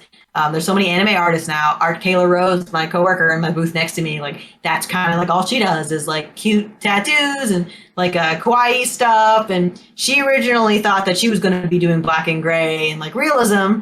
And she found out she hated it. And she did a couple of them and she found out like, yeah, this is cool, but it's not like giving me this excitement that like a cute Sailor Moon tattoo or like a Pokemon tattoo or like something like fun that like I get to kind of do myself and it makes me happy. And so you kind of figure like, hey, and there's enough people that only want that stuff and they're coming to you for it. You can genuinely only do that kind of stuff. Right. I think that's like really cool. And that's the kind of the point we all want to be able to get to like only kind of take projects, or do things that we really want to do, or be able to put out flash and it be taken like right away, or put out artwork and it be taken right away and do nothing but that, But I think the walk-in mentality, it's cool because it's like spontaneous and it gets you going. It makes you think on your toes and work well. But it can also be kind of tiring. It's very tiring to only do what others kind of want and not really what you want, and them being very set on their ways and having to like jump at a tattoo instead of having days and time to work on it and research it and put together a tattoo for them. Yeah, I mean, you were talking earlier about tattooers kind of rolling around through other shops and doing guest spots and whatnot and being stuck with doing walk-ins. But early on, personally, I feel like doing a lot of walk-ins and just kind of having the ability to kind of engage that creativity just at the drop of a hat is really important. And it forces you, like you said, to do a bunch of different stuff that kind of pushes your abilities, your skills, and makes you kind of build those skills up to where those chops to where you can basically kind of do anything fairly efficiently. Yes, for sure. But being well-rounded as an artist, I think, is really important. Like my mentor, when he taught me, we went through a kind of it was structured the same way Ink Master is technically kind of structured, and the way that they do it. They started with like American traditional, and like I learned how to do American traditional because of the composition and the rule of thirds and making sure you put a lot of black in it and packing solid color, and like age-wise, and then going from that to like black and gray, and then learning like roses and peonies, and then going into Japanese and learning koi fish and like waves and stuff, and like how the way that the Japanese like section things, and then going into like neo-traditional and doing calligraphy and stuff to like round out, because a neo-traditional tattoo might use a lot of elements that I learned doing Japanese, and like vice versa, you know, like, and I think it's really important for an artist to be really well-rounded, because you want a clientele to be able to come to you and want to do something that, and you be able to tell them that you could do it, you know, and not be like, oh, I don't know, I've never done that before and I don't feel like doing it. Yeah, I mean, all those little bits and pieces, to me, it kind of, it seems like you're learning the language of tattooing, and then you can kind of take all the bits and pieces that kind of speak to you and put them together to really create something that you understand well, that you know is going to function well, you're going to heal well. Like, you'll have experience with all this stuff so that you can draw from all these little places to make exactly what you want to, rather than just kind of struggling towards something. Yeah, and I think another issue I feel like a lot of artists like kind of feel is that if they don't do realism, that some people don't see them as a real artist, you know, and I think that happens a lot. Yeah, like, and I noticed that a lot with some people, because, you know, people who don't really know a lot about art, you know, they see like a realistic tiger or a portrait, and they're like, wow, you're an amazing artist. But I truly find, and my mentor, we feel the same way, that drawing is a lot more difficult than realism. Because you have to, like, you know, when you have realism, like, that obviously takes a lot of skill, but you have the picture there, you work block by block, and you're replicating it. Versus when you have to draw it, you're starting from zero. You know, you need to make the entire thing from scratch and understand composition and placement and color and like all this kind of stuff, and then replicate that. And I think that takes a lot of stuff. I think some people don't realize that not all artists are the same in that sense too. Right. Some people think that all artists can draw, but I know there's a lot of tattooers that don't necessarily enjoy like drawing from scratch. They really do realism. They prefer to be given a really high quality image and to replicate that. And then other artists the other way around, they don't really feel like spending hours and doing a realism tattoo. They'd rather draw something, you know, and that get taken. And I think like it's important for clients to make sure you look at your tattoo artist portfolio and like 100%. Yeah, you know, because I've seen, it kind of sucks. I've seen some artists that are really amazing realism artists, and then like they do like another tattoo where they had to draw it, and like it does not look like it was done by the same person, right? You know, because that's not really what they do. You know, they don't really necessarily. You go to a black and gray artist for color, like maybe they'll do it, but like maybe it's not going to come out the way that you think, because maybe they didn't enjoy doing it because they don't really do color, and maybe they haven't done color in like years because that's not really what they do. And like, you came and you asked them for this and they did it because you're a good client. And like, I don't know, like maybe no one's happy with the tattoo because of that. And I think it's really important.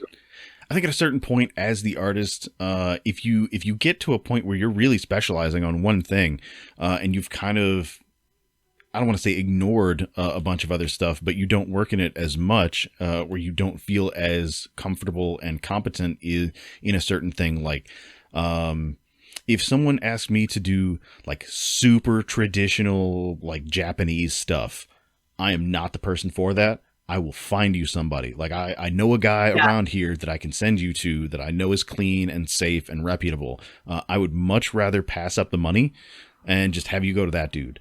I think at a certain point you just kind of have to be realistic about where your shortcomings are, or what you're not as comfortable doing, and be willing to just give that up to make sure that your client gets the best tattoo possible. Yeah, because the client might not know. The client might assume like anything that just you can do everything. All tattoo artists can do everything. Right. And I think in nursing the same way too. Although I'm, you know, like I did NICU and baby care and stuff like that, and labor and delivery.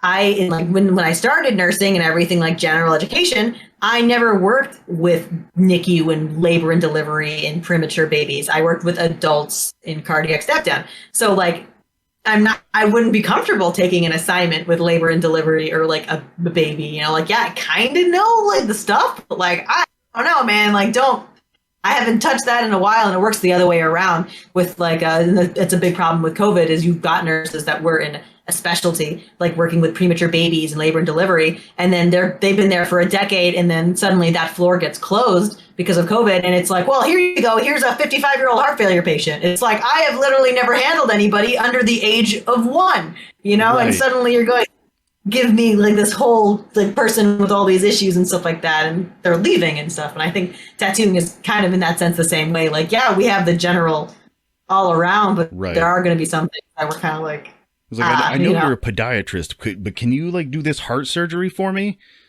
Yeah, and I think that's important for people to understand with medicine as well, because of all this misinformation in science. People go, well, I heard, but she told me this, and she's a medical professional. Well, what kind of medical professional are you taking?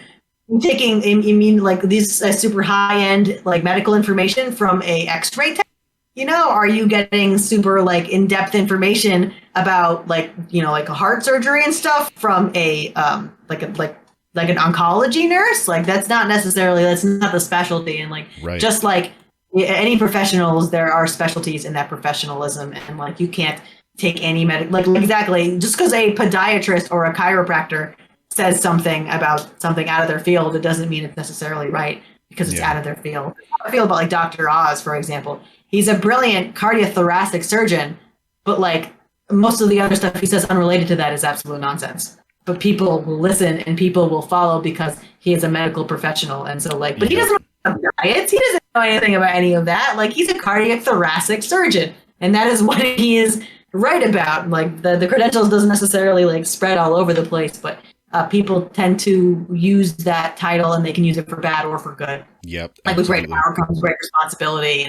Like I want to genuinely try to give the proper education and information that I can, but make it as accurate as possible because I know people will really trust what I say. And like that can be scary. You don't want to say the wrong thing because you're going to be responsible. And it just sucks because there are people obviously out there that don't care, and they will just say whatever they want, no matter who it hurts. No joke. Like that. Yeah. So even tattoo artists, if we told someone to put olive oil on their tattoo, they would do it. Oh God, yeah, somebody probably would. Yeah. I've heard so many just absolutely fucked up aftercare stories. People telling, oh my God, graveyard dirt was one. Let's see. I've heard Vicks vapor rub. Oh my God. I know. I'm like, that's horrifying. It's like they'll soothe the tattoo. Like, bro, what the fuck? Is that your tattoo has a chest cold? What's going on? That I swear to God, that has to feel like wet fire. That would be so bad. It's so bad. Like, yeah. Yeah, awful. That's terrible. Like putting ice on your balls. It sounds like a bad idea. Oh yeah. So we had one person who tried to. This is at the old shop that I used to work at. Come in and just sort of mentioned that they had this superstitious aunt that told him to put like cat pee on it or something like that.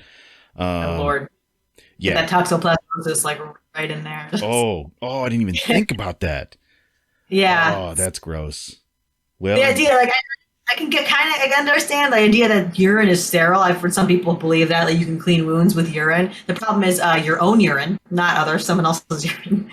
Maybe your own urine. And even then, you're not in a war. We're not in a famine. You can go to the store and you can get soap and you can get the proper. You're not in a dire situation.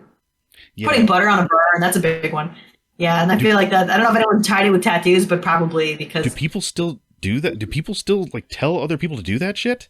Yeah, it's like an old wives' tale. As long as there's an old person around to tell someone about it, they'll tell them to put butter and sugar on a burn. And I'll be like, damn, are you trying to cook them up? Like, what are you putting butter and sugar on someone? Yeah, so I've heard the sugar thing as being something from like the Civil War era and before. On the battlefield, they would put sugar in wounds until they could get to surgery, which was rudimentary anyways. Yeah, it would promote like good bacteria growth and stuff like that to protect the wound from bacteria.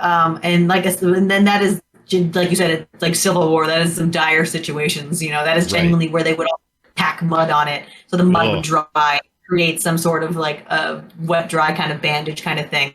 But obviously, with like sugar, sugar breeds bacteria. you're just feeding it at this point. You're just giving it food.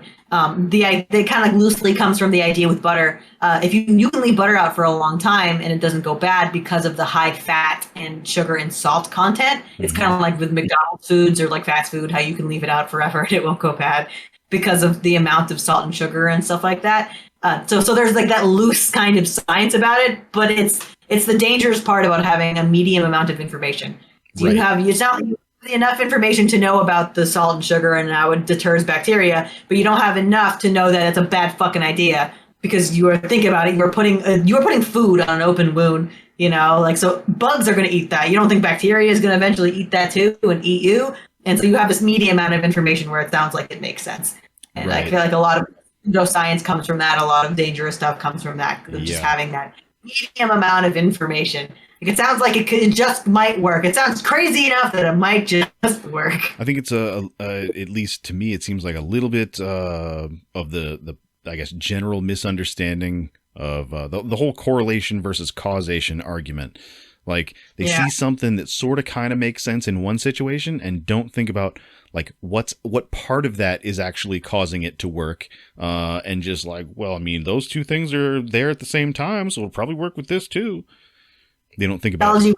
In the summertime, with the same when ice cream sales go up, murder rates go up. Right. So but the reality is that murders happen most likely in the summer, and summer is when ice cream sales go up. So like causation without like representation and all that, like you can make that assumption that like that's exactly like what happened, and that happens a lot. And I think there's a lack of some general science education in this country, and like that's a whole other problem. But like just at the end of the day, it's keep it simple. It's Occam's razor. It's keep it simple, stupid. If it sounds like it doesn't make sense, it probably don't make sense. Yeah. Like people with vaccines, they talk about like, well, there's more people unvaccinated in the hospital. That doesn't make any sense. And not only is it not true, it doesn't make any sense. It's probably not true. But it's kind of, a lot of people find it kind of fun and with conspiracy to like, but what if it is? And I know secret information, but like it's in the reality at the end of the day, keep it simple. Might put butter and sugar on the tattoo and it healed beautifully and it like increased and it made it super bright. And I'm like, look, that sounds like it won't work. So probably don't do it. That sounds really dumb. So like, don't do it. Yeah, if we have a way that we know works and is easy and relatively risk-free, as risk-free as healing a tattoo can be, or we have this like sketchy like food substance that you could put on there and just kind of leave it up to fate. Like, I want to go with this one because we know this one works. And it worked for him, so. Yeah, people are weird sometimes. But going back to specialization, do you have any plans of ever trying to, I guess, lean towards anything in particular? You said you're doing a lot of just everything at the moment. Do you ever see yourself going in? Yeah, I really like neo-traditional. My mentor is very big into that as well. I would like to do mostly like pop culture and like neo-traditional sort of stuff. I like color for sure. I definitely like color. I consider myself a color artist. Awesome. Yeah. Black and gray, to the point where black and gray like almost catches me off guard because like I'll do black and gray and be like, "This is it? Like, where's the trap? It's gotta be a trick. Like, there's gotta be more to this." Right.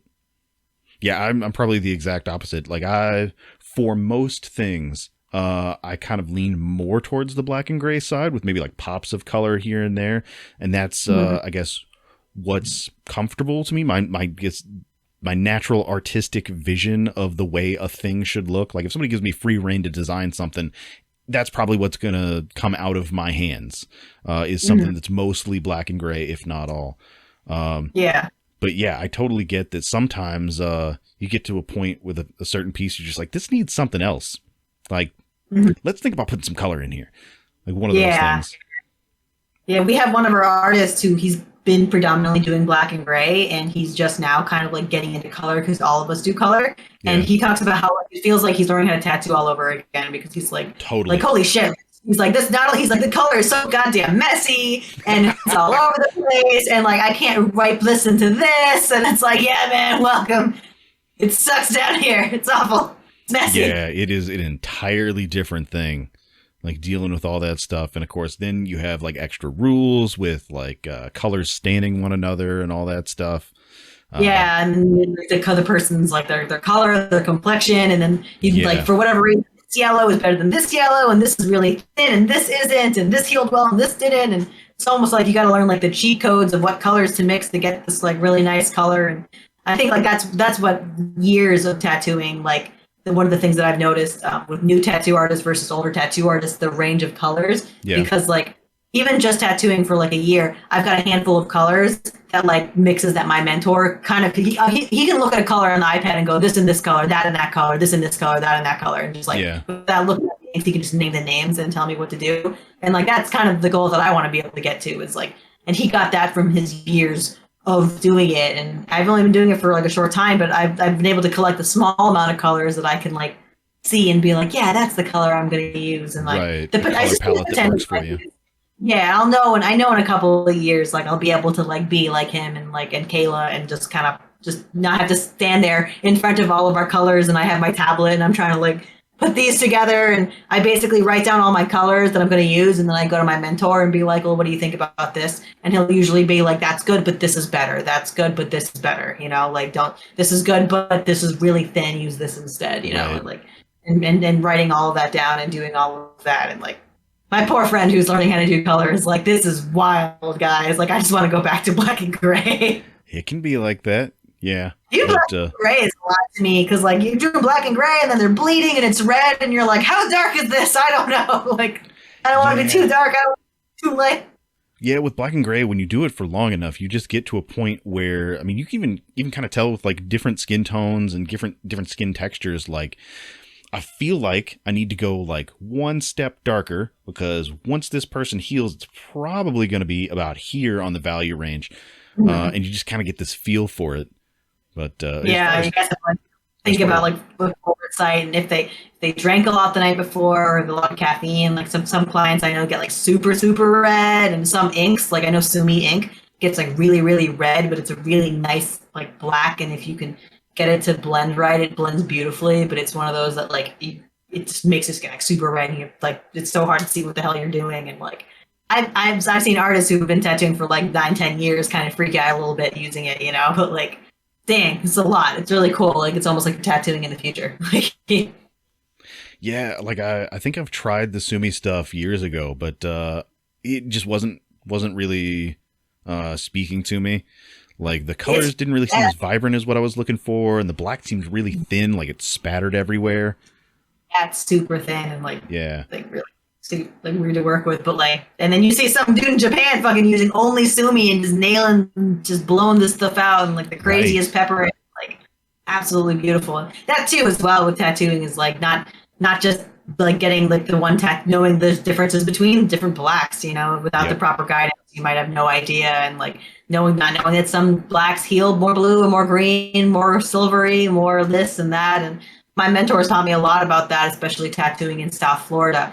We have to keep in mind that a lot. We have so many people that bake their tattoos in the sun, and knowing that we can't use these blacks or these colors that we would normally, we can use on someone like white as like the beacons of Gondor, you know, and like so they kind of work together to give them what they want, and know that it's going to heal well, knowing that this is the kind of person that's going to fry it in the sun. Right. Yeah, that's always rough when you know that somebody's going to go back out into the sun. They've got that like hardcore scaly roofer skin. Yeah, exactly. Really leathery, like it gets stuck in like the needle and stuff. And then I see all the artists. That's why I feel like so many great artists are like in Russia or in like Germany and the UK. Like every single fucker is just paper white, you know, or like in Japan and they're doing pastel. Like I know some people, they want to get like really cute like pastel tattoos, and it's like, I don't know, man. Like you really got to be like paper white to pull off these pastels and for them to age time to do these things, you know. Like, and that's always a rough conversation. That's at least as a white dude, it's always a really rough conversation to have with somebody. Like just being realistic about. I mean, obviously you can do like colors. You can do a whole lot of stuff that I guess people don't realize you can on darker skin, but it's a really touchy subject to kind of broach with someone, saying like, hey, you probably don't want to go with like a super light yellow. It might not show up so brightly. You might not want to go with like a lot of solid white. It might kind of look kind of muddled once it heals, because you have to see it through a layer of your own skin tone. And I know, what's his name? Camille Mosset something. Yeah, I think he's one of the Eastern European guys. Had this big controversy pop up around him recently, because he always does like these crazy high contrast stuff, like all the Russian dudes. Yeah. And it's like really crazy high contrast, like pushing super dark black and then straight up like solid areas of white in a lot of it. And it's really dependent on that. And I guess somebody said, well, hey, I want to get that. And they were just like, they had super kind of highly pigmented skin. And he turned him down. He was like, I don't think I can do this style on you. I can do something similar. I could try to, but my value range is going to be so squashed, because the difference between like the darkest dark I can do and the brightest bright that I can do is just cut way down. Yeah. And, I think about managing expectations for sure. It's like, right. not to turn people down, but really exactly, you want to manage their expectations, and with education, you can explain. And I think that explaining that more, like people are more likely to understand like why not that they can't get it, but their expectations of getting it. If you really want like these pinks and blues, like we'll do it, but just know, like you're going to have to know that it's not going to heal this way. Do you still want to continue with this, or we can do something else? My mentor is very big, because we do have a lot of darker skin people here, is very high contrast, very high key colors, and a lot of open skin. And we don't even touch white. We use white as little as possible, especially here in South Florida, because, it's white. It's going to yellow out. You've got the sun. We want to use that open skin. And I think there's a lot of misleading tattoos out there that are Photoshopped, or they're only fresh, where you'll have like, I've seen, there's one famous artist, there's one famous one where it's a really dark skinned man, and he's got like orange slices down his neck. I know exactly the one you're talking about. Exactly, right? And it looks really cool, but have you seen a healed photo? It's gone. It's kind of like gone. And like that's the thing people might not understand, is like, you got to see the healed photo, and like no expectations, and know that like you can get color, but within the right range. And you could technically see it as being minimized, like you're limited, but it's the color of your canvas, and you're going to work with your canvas. Like, know that you don't have to, you're not limited to only black and gray. And also people knowing that white ink isn't a magic eraser. I think that's a really big one. That's so many unexperienced artists I see just cover black skin. Yeah, let me just put white all over it. There it is. It's like, ooh, not only is that going to yellow out, it might keloid because of the increased risk of keloiding in darker skin. And like, it's not a end all fix all. Absolutely not, Yeah, I mean, that's a big thing that I've run into with conversations about cover-ups, is people don't not having any understanding of it, of how tattoos work. They'll come into it just kind of assuming that you can just slap one tattoo over another one like a sticker and it'll just totally cover the old thing.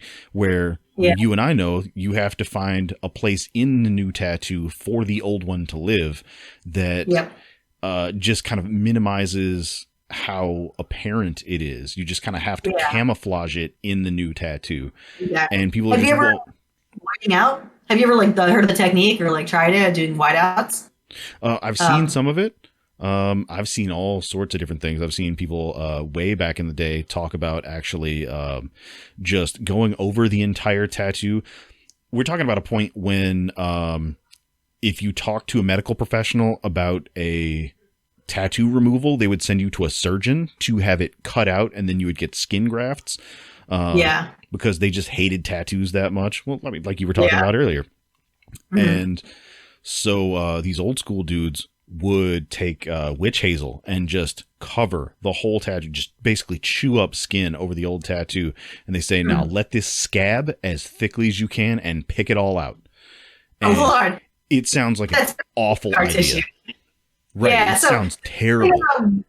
My mentor does, he does a lot of huge extensive cover-ups, and he actually has done a couple of experiments in the way we're tattooing like a someone who is over scars versus tattoo removal versus someone what he calls whiteout, where he takes skin, he will tattoo white over the whole thing and wait 4 to 6 months, like a full Just heal, and then do it 2 or 3 more times, and lighten it up to the point where he can do a cover up, like a more extensive cover up than otherwise. And that's what he uses for people who have like this one girl. It's really cool. She got a panda that was a squid, so there was a lot of black, just heavy black, and he was able to do this whiteout and then put a Medusa head over it. That's with awesome. Like a lot of detail and stuff and full color, and it's gone. And he's noticed the difference in skin texture between doing that versus skin that has been laser removed is very different, because at the end of the day, like whiteout is abrasive because it's been like 3 times tattooed skin. It still takes the ink much better and much cleaner than the tattoo removal, because at the end of the day, tattoo removal is basically concentrated sunlight.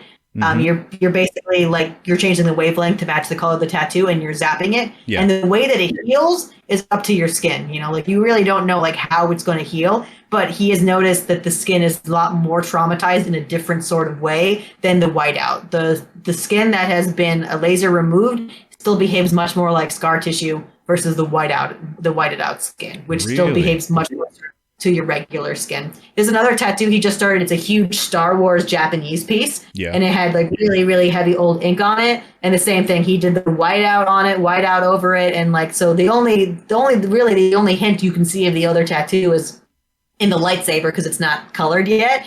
But same thing, it's gone, you know, and like really, really extensive, like deep black blue, like there was really no other way besides doing a blackout. The whiteout really, really worked. And so it's really cool. Yeah, I'd say like maybe try it out with a small tattoo if you ever get the chance. But like from my mentor, tried it several times, but it is a commitment. Like they got to know you got to like do the whiteout over it, and it's got to be a full heal, 4 to 6 months, and then maybe do it 2 to 3 times depending on how dark it is. But it worked, and it's really cool. So we've had clients come and they go, I don't know what to do, just do a blackout. And it's like, whoa, you know, maybe not, you know, like we don't have to go right to a blackout. Like there are other ways to like to go around it, you know. And I hate doing blackouts. I hate doing blackouts over stuff like that, because I mean, obviously, I'm sure you've seen if you just do solid color over an old tattoo, it'll raise the old scar tissue up. So if you're trying to like just black out over a name, it just raises it right up, and you can still read the name like plain as day. Sure. And trying to convince certain clients that it's like, no, you don't actually want to just black that out. You're not going to be happy with it. I can guarantee it. And they just argue with you. They're just like, no, I just want to black it out. It's just gonna be simple and cheap. And it's like, there's the problem with it is cheap. The idea that like cover up is going to be cheap, and we all know that. You know, we've all seen cover-ups over cover-ups over cover-ups, and the cost just triples every single time. So you might as well just go for the good one. My mentor always makes sure to explain to people that cover-ups are going to be at least twice the size of the original tattoo, and we cannot, besides doing the whiteout, we can't remove any darkness. We can only add. So he always encourages things like Japanese kind of style, dragons and peonies, things with scales, things with textures and eyes, and moving it away and doing solid colors and stuff if you can, and like the blues and purples and stuff to take away. But we can only add, we can't subtract unless you do a whiteout.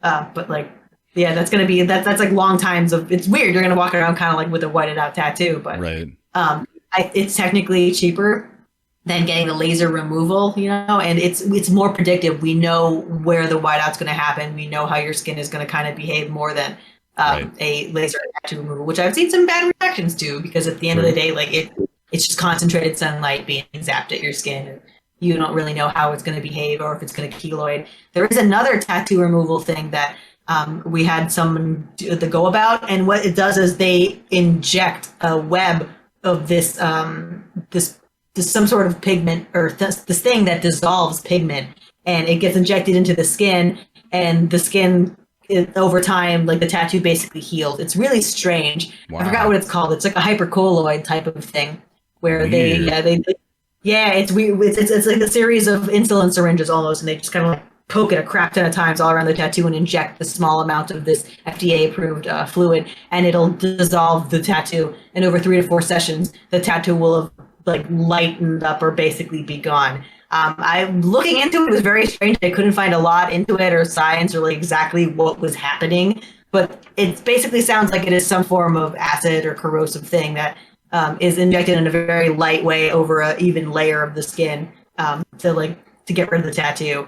Yeah. So that's kind of new. I wonder if we're gonna see it more often, or if it's gonna be a more common thing. Kind of like with temporary tattoos that are becoming really popular, is the ink that disappears in a year. Yeah, I've been really curious about that. Yeah, it's been around for a while. I've seen it been used in cancer technology, actually, because if you're getting radiation, they're going to be radiating the same spot, and they used to tattoo it on you because they want to like do the same spot every time. And it sucks. Like you got cured from cancer, now you got a random dot on your throat that's like been tattooed there. So they've been doing the temporary tattoo so that like when your treatment is done, the tattoo will disappear. But people have been using it for maybe like temporary tattoos. Maybe if they're not sure of the tattoo. Obviously, like a lot of people make jokes about it because it's going to cost the same amount of money. Right. But at the end of the day, like it's still the same amount of hours and work and everything. The only difference is the literal ink that we're putting in you. Yeah. And the joke was that it kind of really only looks good for a couple of months because you got the tattoo, it takes a month and a half to heal, and then within 3 months of your getting the tattoo, it starts to fade. So then you have this tiny window where it looks okay. Yeah, and then it disappears. So I guess you know what, if you're really if you're okay with spending the amount of money, or maybe it's a little tattoo, or you're not sure about it, okay, but just know it's gonna cost the same amount of money. It is not gonna be cheap. Yeah, it's gonna cost the same, and it's gonna hurt just as bad. So I mean, why not just commit? Just as much. I don't know. To each their own, I guess. It's not my thing, but whatever makes somebody happy. Yeah. So as far as, I'm sorry, go ahead. Oh no, it's like a tryout to try out your tattoo. I guess just get a temporary. I guess I don't know, and something. Yeah. So I mean, as far as with stuff like that, the way the tattoo industry is going, like these, I guess, more modern advancements and all these weird, I guess, strange to me branches off of tattooing. Where do you see it going? What would you like to see in the tattoo industry? As far as the direction that it ends up going? Basically more mainstream. The more mainstream it is, I think people hate and love Ink Master because it's obviously it's got all of its problems, but it also was one of those really first shows that showed tattooing and the tattoo artist and kind of the process and the judgment, and it made people a lot more familiar with tattoos, and it made room for new styles and stuff to go faster than it ever has before. And like most technology is supposed to square itself every year, not just double or triple. It squares itself. Right. So it took 5 years. It's going to take 2 years. It's going to take four months, and so on and so on. It's going to get faster and faster. I think the globalization of the internet and everything like that is going to make it so that more and more people are going to be reached. I think the nicheness is going to increase. Anime InkCon is a tattoo convention in October in Virginia that is anime tattoos, which I think is maybe 10 years ago, 15, 20 years ago, that would be ain't no way you're going to be able to do a whole convention just anime tattoos. And then here it is, and it's thriving, and it's a big thing, and there's now more than just one anime ink tattoo convention. And I think stuff like that's going to happen. You're going to have just neo-traditional tattoos. You're going to end up with these niche groups of tattooing that are going to grow even more. I think the Harry Potter convention. I don't remember the name of it, but it's the Harry Potter themed tattoo convention, the invitational one. Shit. Oh, that's crazy! I didn't know about that. Yeah, it's totally Harry Potter themed. I know a couple of people that get invited back every year, but it's awesome. It's just Harry Potter stuff. So I mean, it's super neat. There you go. I know some regular tattoo conventions, regular anime conventions, Spooky Empire, horror conventions that are starting to have sections of just tattoo artists. Yeah. So that's really interesting that I've never seen before. I feel like it's going to take years to iron that out because I think apparently at Spooky Empire was kind of a disaster because I don't think some of these these convention planners didn't realize it's not just a regular convention. You got to have biohazard licenses and have the bins. All of those things, and have someone come and make sure they bring their licenses and paperwork and stuff like that. There was a convention a couple months ago that dropped the ball really hard. It was a tattoo convention, and they were not able to get the health inspectors like to clear them for like halfway through like one of the days, which like sucks. Like you're there at a convention and like you've got your clients and then you literally can't start tattooing them because of the convention fucking up, you know, which is like money lost, like a huge nightmare. Now I will say at the Virginia Beach Tattoo Convention one year, I don't remember when exactly it was. I was out there and like a good half of the convention, they didn't have the health inspector to come around and okay everybody and like hang your paperwork in the booth and all that stuff. And we were all asking like, okay, we've got like clients walking around in here. What are we supposed to do? And they're just like, just tattoo. Just go ahead and tattoo. And the health inspector finally got there like halfway through the day to get the rest of us. And we're like, is it okay that we've been doing this? They're like, yeah, whatever. We don't care. Yeah, that also at the end of the day, it's a convention, you know, and I think people should look out for that too. I was always told to be very careful with getting a tattoo at a convention because of the risk of artists cutting corners and doing stuff like that, which I think is getting a lot better. Like now we're providing a lot more stuff. It's become much more familiarized and stuff, and you're gonna have less conventions because obviously if the convention fucks you over, then you're not going to do that convention. The convention's not going to go well, and more tattoo artists are talking than ever before. I feel like tattoo is a very small community, and now like everyone kind of knows each other. Especially if you're in a niche, you're going to like know this other artist and stuff. And I'm really glad that's one of the things as far as the way the tattoo industry has been moving. I'm glad that there is much more communication. Of course, there's going to be like bickering and infighting and dumb stuff in basically every niche group. But just the fact that tattooers are willing to communicate and help each other. Because I started at a shop that like they basically said, you don't talk to any other tattoo artists. They're just out to steal your trade secrets. Like to the point where like I heard stories of other shops going through the dumpsters at our shop or at other shops that these people had worked at to like try to find what pigments that they were using so that they could like get just as bright a work and that sort of thing. Like to the point that our owner, before we could throw away bottles of pigment, empty bottles, we had to soak them in a bucket of soapy water and scrub the labels off so that no one could go through the trash and figure out what inks we were using. Yeah. Jesus. And that he still made us do that, I think, up until like 2012. Yeah. I think because of the globalization of tattooing has helped minimize that, because I guess and then if you didn't have the internet and stuff like that, you're a tattoo shop, like you're that tattoo shop, your clientele is that area, and genuinely, like you have competition. But now it's like you got people traveling from all over the place, like big shops, small shops, going to other states. Like there really is no reason for this the word gatekeeping of like technique and stuff like that. Yeah. My mentor will kind of do it. You kind of do those things where certain artists will post a video of them tattooing and we'll like zoom in on it and be like, what is he using? What mag is he using? You know, how is he holding this machine? We're trying to like see like how they're doing stuff, and we're like pausing it to see the bottles, and they zoom by in the video and we're like, what is that? You know, they're not. I can understand that. We also will just straight up be like, hey, what are you using over there? You know, like you like Eternal, you like Eternal Sunflower, like it's a really nice yellow. And now you're more likely to just talk back and be like, yeah, I use that and I use this, you know, and like, cool. I didn't have to pull teeth. I didn't have to become a weird inspector. And I think it's moving tattooing forward really quickly. And like you said about new artists being like really good, really fast. And I think it's because going into it not expecting people to gatekeep, going into it being like, oh, what are you using? You using that? I like that. Have you tried this? You know, and just very, very open and sharing. And when I went to go get a tattoo from another artist, you know, it's not uncommon for like my mentor or another coworker to come and to talk to them and what are you using and what's this? Oh, you like that? And just kind of like shoot the shit and like learn stuff. And from never before, like even I posted a video of how I do my station, and I don't do a dip cup. I take paper towels and fold them up and then tape them to the edge. So I don't, because it scares the shit out of me having like just like a cup like on my station, Yeah.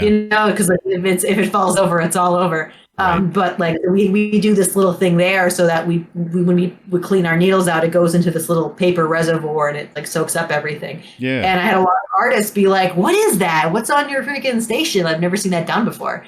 And I got that from my mentor, who got that from a random dude at a convention that he saw doing it. So many little things like that, just things that you would never think of. Methods of setting up, breaking down, simple stuff like rinsing your needle. Yeah, we use makeup sponges instead of like the paper towel, because we notice fiber is getting caught in the paper towel when you clean it. So we use a makeup sponge because it's cotton. It doesn't have any like nothing happens with it. So if you have too much ink or you're rinsing out it, you kind of stab the makeup sponge and it cleans your needle out without dulling it out and everything, and without getting fiber stuck in it. Nice. And also a random thing that he learned from a random guy that he interacted with at a convention that like has trickled through our whole studio. And like other artists that stuff, because like gatekeeping is weird at the end of the day. It doesn't, with science, you never gatekeep. When you write a scientific paper, you literally explain all of your materials and your procedure because you want it to be able to be replicated and then further improved upon. And I think, and if there's something wrong with it, whoever else is trying to replicate this is going to call that out and say, "Hey, there's something suspect about this. Maybe we should kind of improve this methodology a little bit." And it's evidence-based practice, and that's exactly what evidence-based practice is, and like what we should be using as tattoo artists. And in general, like really, like tattooing has moved. It's still an art form, but now that it's becoming a lot more into the science realm, it's been doing a lot better. The cost has been going up for tattooing, and I think people need to get used to that. Especially like the cost of gloves. Oh my God, they're going from like $6 to $9 a box to like $30, $32. And what are we gonna do? Not use gloves? It's like they got us by the balls. Like I've seen a lot of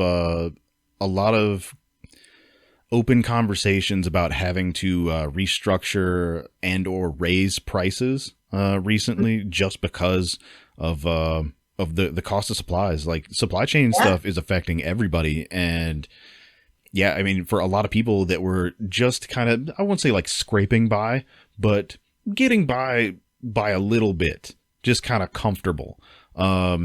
It's really kind of squeezed them real tight to the point that, I mean, we're basically going to have to, a lot of people are going to have to start raising their prices. So should have raised their prices a long time ago. Like I have so many artists that I know that are like really, really great, and they keep their prices so low just because they're a little bit like, they're kind of scared of raising the prices. But it's like, no, girl, this is what you deserve. Like you shouldn't have to be scraping by for this. And I think of Friday the 13th all the time. Like there are some shops that still do the $13 tattoos with a $7 tip, so it's a $20 tattoo. And my shop, we would never dream about that. Being like, but like a box of gloves is $36 a box. Like it's like $1 a needle. Like we're not like the setup alone at this point. More than that, like no, we're not doing a $20 tattoo. And some shops still do that. And we can't understand how, like why. It's just not unless you're doing it as an exercise, genuinely, like kind of as a little exercise, a way to meet new clientele, an event kind of thing. Like you're not going to make money for sure doing that. And I think that's part of the Friday the 13th and events is you're trying to kind of make money. We do it in our shop. We have like basically like $99 tattoos. Like we have like $99 tattoos, $133 tattoos, and like $200 tattoos kind of, and they're nice and they're small and they're all black and gray. You can come back and get them colored later. And we do that instead, because we want to make it worth our money, and we also want to make a design that like is worth you to come and get. So we all make different flashes and all that at those different price points, and we find people are really happy with that. We're getting a lot less and less people that are like, we're the $20 tattoos, because the amount of $20 tattoos that we've had to cover up, the amount of Friday the 13th tattoos, like you've seen it, we've all seen it, that are just people got in random ass places and stuff, and now they want them gone because they got them done randomly somewhere. And same thing too, I know a lot of places that's when they let their apprentices tattoo, is they're like, here's your Friday the 13th. Like just go, like get it. And that kind of sucks too, like you end up that seems kind of rough. Like that's like trial by fire. Like, go ahead, do like all these crazy tattoos and make it real stressful. yep, just right now, and there's people outside, and you got to hurry up, and you got to do it. And like we know a lot of shops that have done that, which definitely is trial by fire. I was still like only a couple months into tattooing, and I did Friday the 13th, and it was really crazy, but I was able to do like 13, 14 tattoos, and like I was able to perfect that like quick setup, and like I was able to use that now in case I have a back to back of like, somebody when they want 3 matching little tattoos or something like that. I have the setup that I can like kind of just like skip through and like learn how to do line art really quickly. But like I would never throw someone who's never tattooed before. Like that is your first time tattoo. That's kind of how nursing was for me. It was like me and a lot of my colleagues were new nurses, and it's like, hi, welcome to nursing. Here's a pandemic. And it's like, wow, great. Right. This is like, you've got nurses that have never known anything before the pandemic. And like, this is it. They've only ever known pandemic nursing, which is an entire type of nursing now, like. Yeah, no very, very crazy. Definitely trial by fire. So you learn a lot, but like at what cost? Yeah. So, I mean, well, not because of the health risks, but I mean, I kind of understand with like, I came out of my tattoo apprenticeship directly into the 2008 recession. So like after all my apprenticeship stuff being like totally normal, I was like, yeah, this is what tattooing's going to be. And as soon as I graduate, the '08 recession hits and there's nothing. There's like, yeah. So you basically had to become super resourceful or you just didn't eat.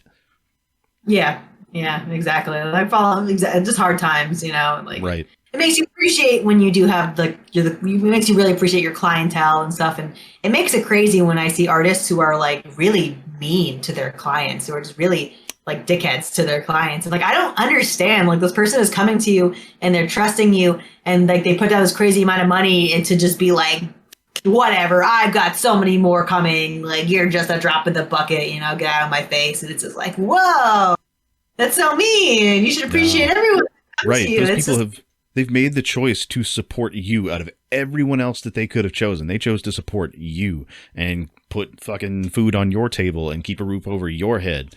Like, why not like treat them like gold?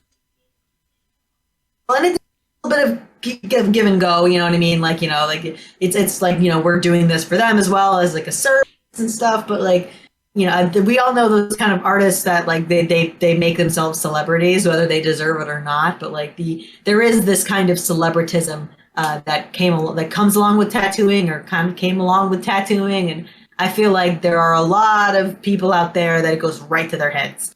And they get out of their apprenticeship and they're like, I'm so hot and cool and I'm going to open my own shop, even though I've only been tattooing for 7 months and like, it's going to be awesome. And we've actually seen that quite a bit like down here in Florida. And like, it never works. They end up fighting with people on Twitter and then they get beef with another shop. And like, you mess around enough and then, sometimes it can get violent, but like, it's just so unnecessary and that's the opposite of art. It sounds like a lot of distraction from creating a environment that you want to create art in. Right. Nothing is sadder to me than a client that wants to go to a tattoo artist and they love this tattoo artist, but they hate the shop. They're like, I really want to go to you and everything, but like, especially I see a lot with a lot of women. They love this artist, but the shop makes them uncomfortable. Right. They're a woman usually going to get a tattoo, maybe somewhere sensitive, and and the last time they were there, it was just a whole bunch of dudes talking really loudly about maybe some really inappropriate stuff. Someone hitting on the client nonstop, like it's just that's a no-go. A good environment, and then it makes them not want to come back. And then you've got this poor artist that's like, it's not my fault. It's literally the shop I'm at, and maybe they signed a non-disclosure or some shit, and they can't go to another shop. And like, oh my goodness, right? Yeah, there's nothing worse, like as that tattoo artist that really like gives a shit about how comfortable your client is, especially getting something in a sensitive area.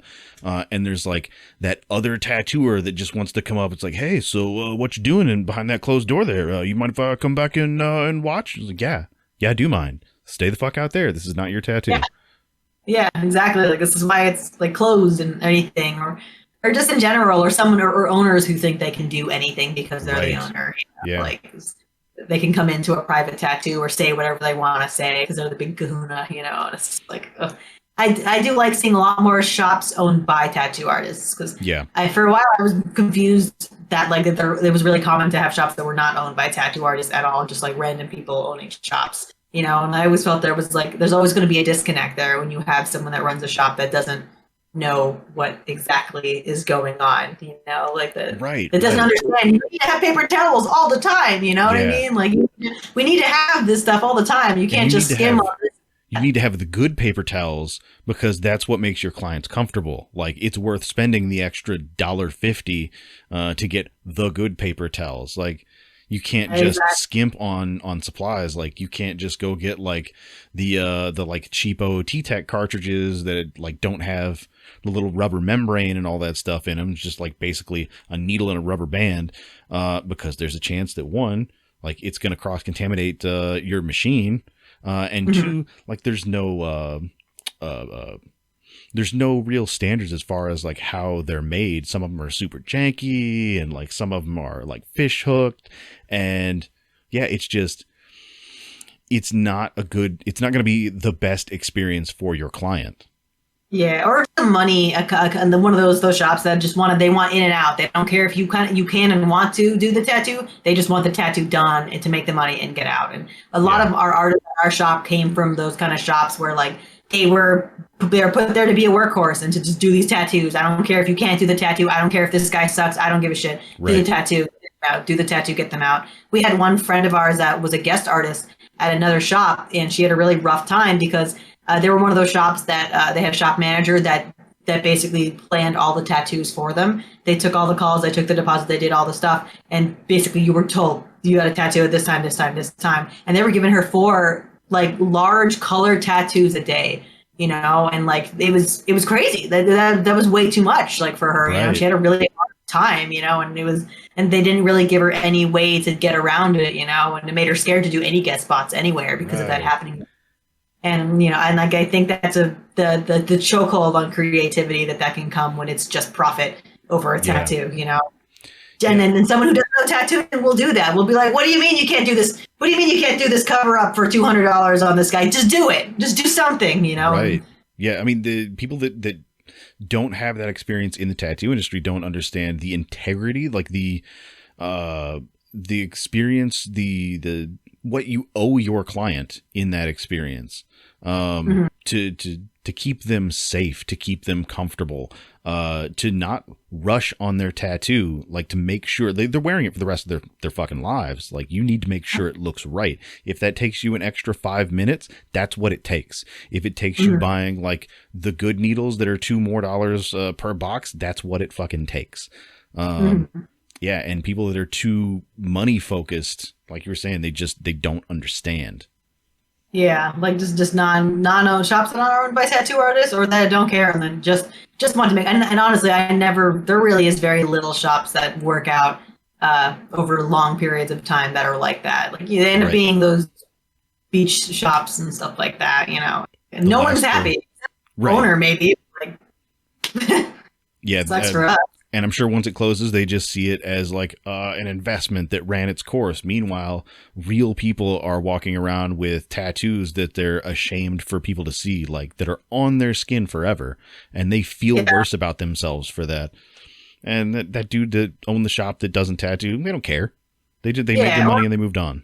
or a shop that closes out of nowhere. I had it happen to a friend with the shop just closed out of nowhere and it was like you know it sucks because you those like anything a place closes you put people out of the job but like you put someone out of the job that entirely depends on tattooing people and now they got to find a new place and find new clientele and I know a lot of shops from some artists from out of state they try to like tattoo in another state and there's some shops will not take tattooers out of state because they don't trust that they don't think that they might not have the clientele to bring people in so they won't even let the tattoo artist set up shop or try to tattoo there because they just don't think you're going to make the money.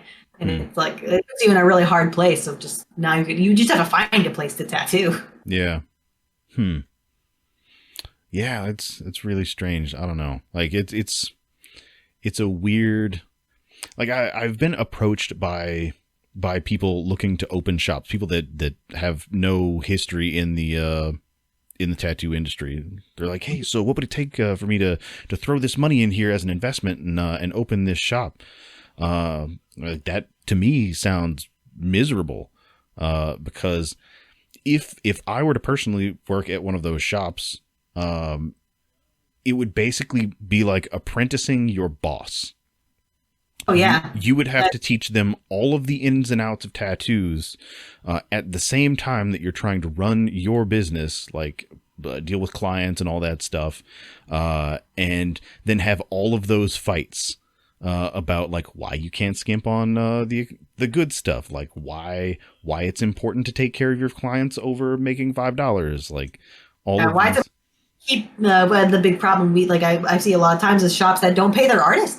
If a client pays with a credit card or something like that into the shop, and then they're not being consistent about paying the artist back. So we've had times where the artist will be like, "Hey, I didn't get paid for those tattoos last week that I did," and then like the owner being like, "Oh shit, I spent that money on my thing. I forgot. Like I'll get it to you next week." And like that's that's unacceptable. Absolutely, like to mess with somebody's money. And even though tattooing has still a lot of cash business, like it's there's treating people more like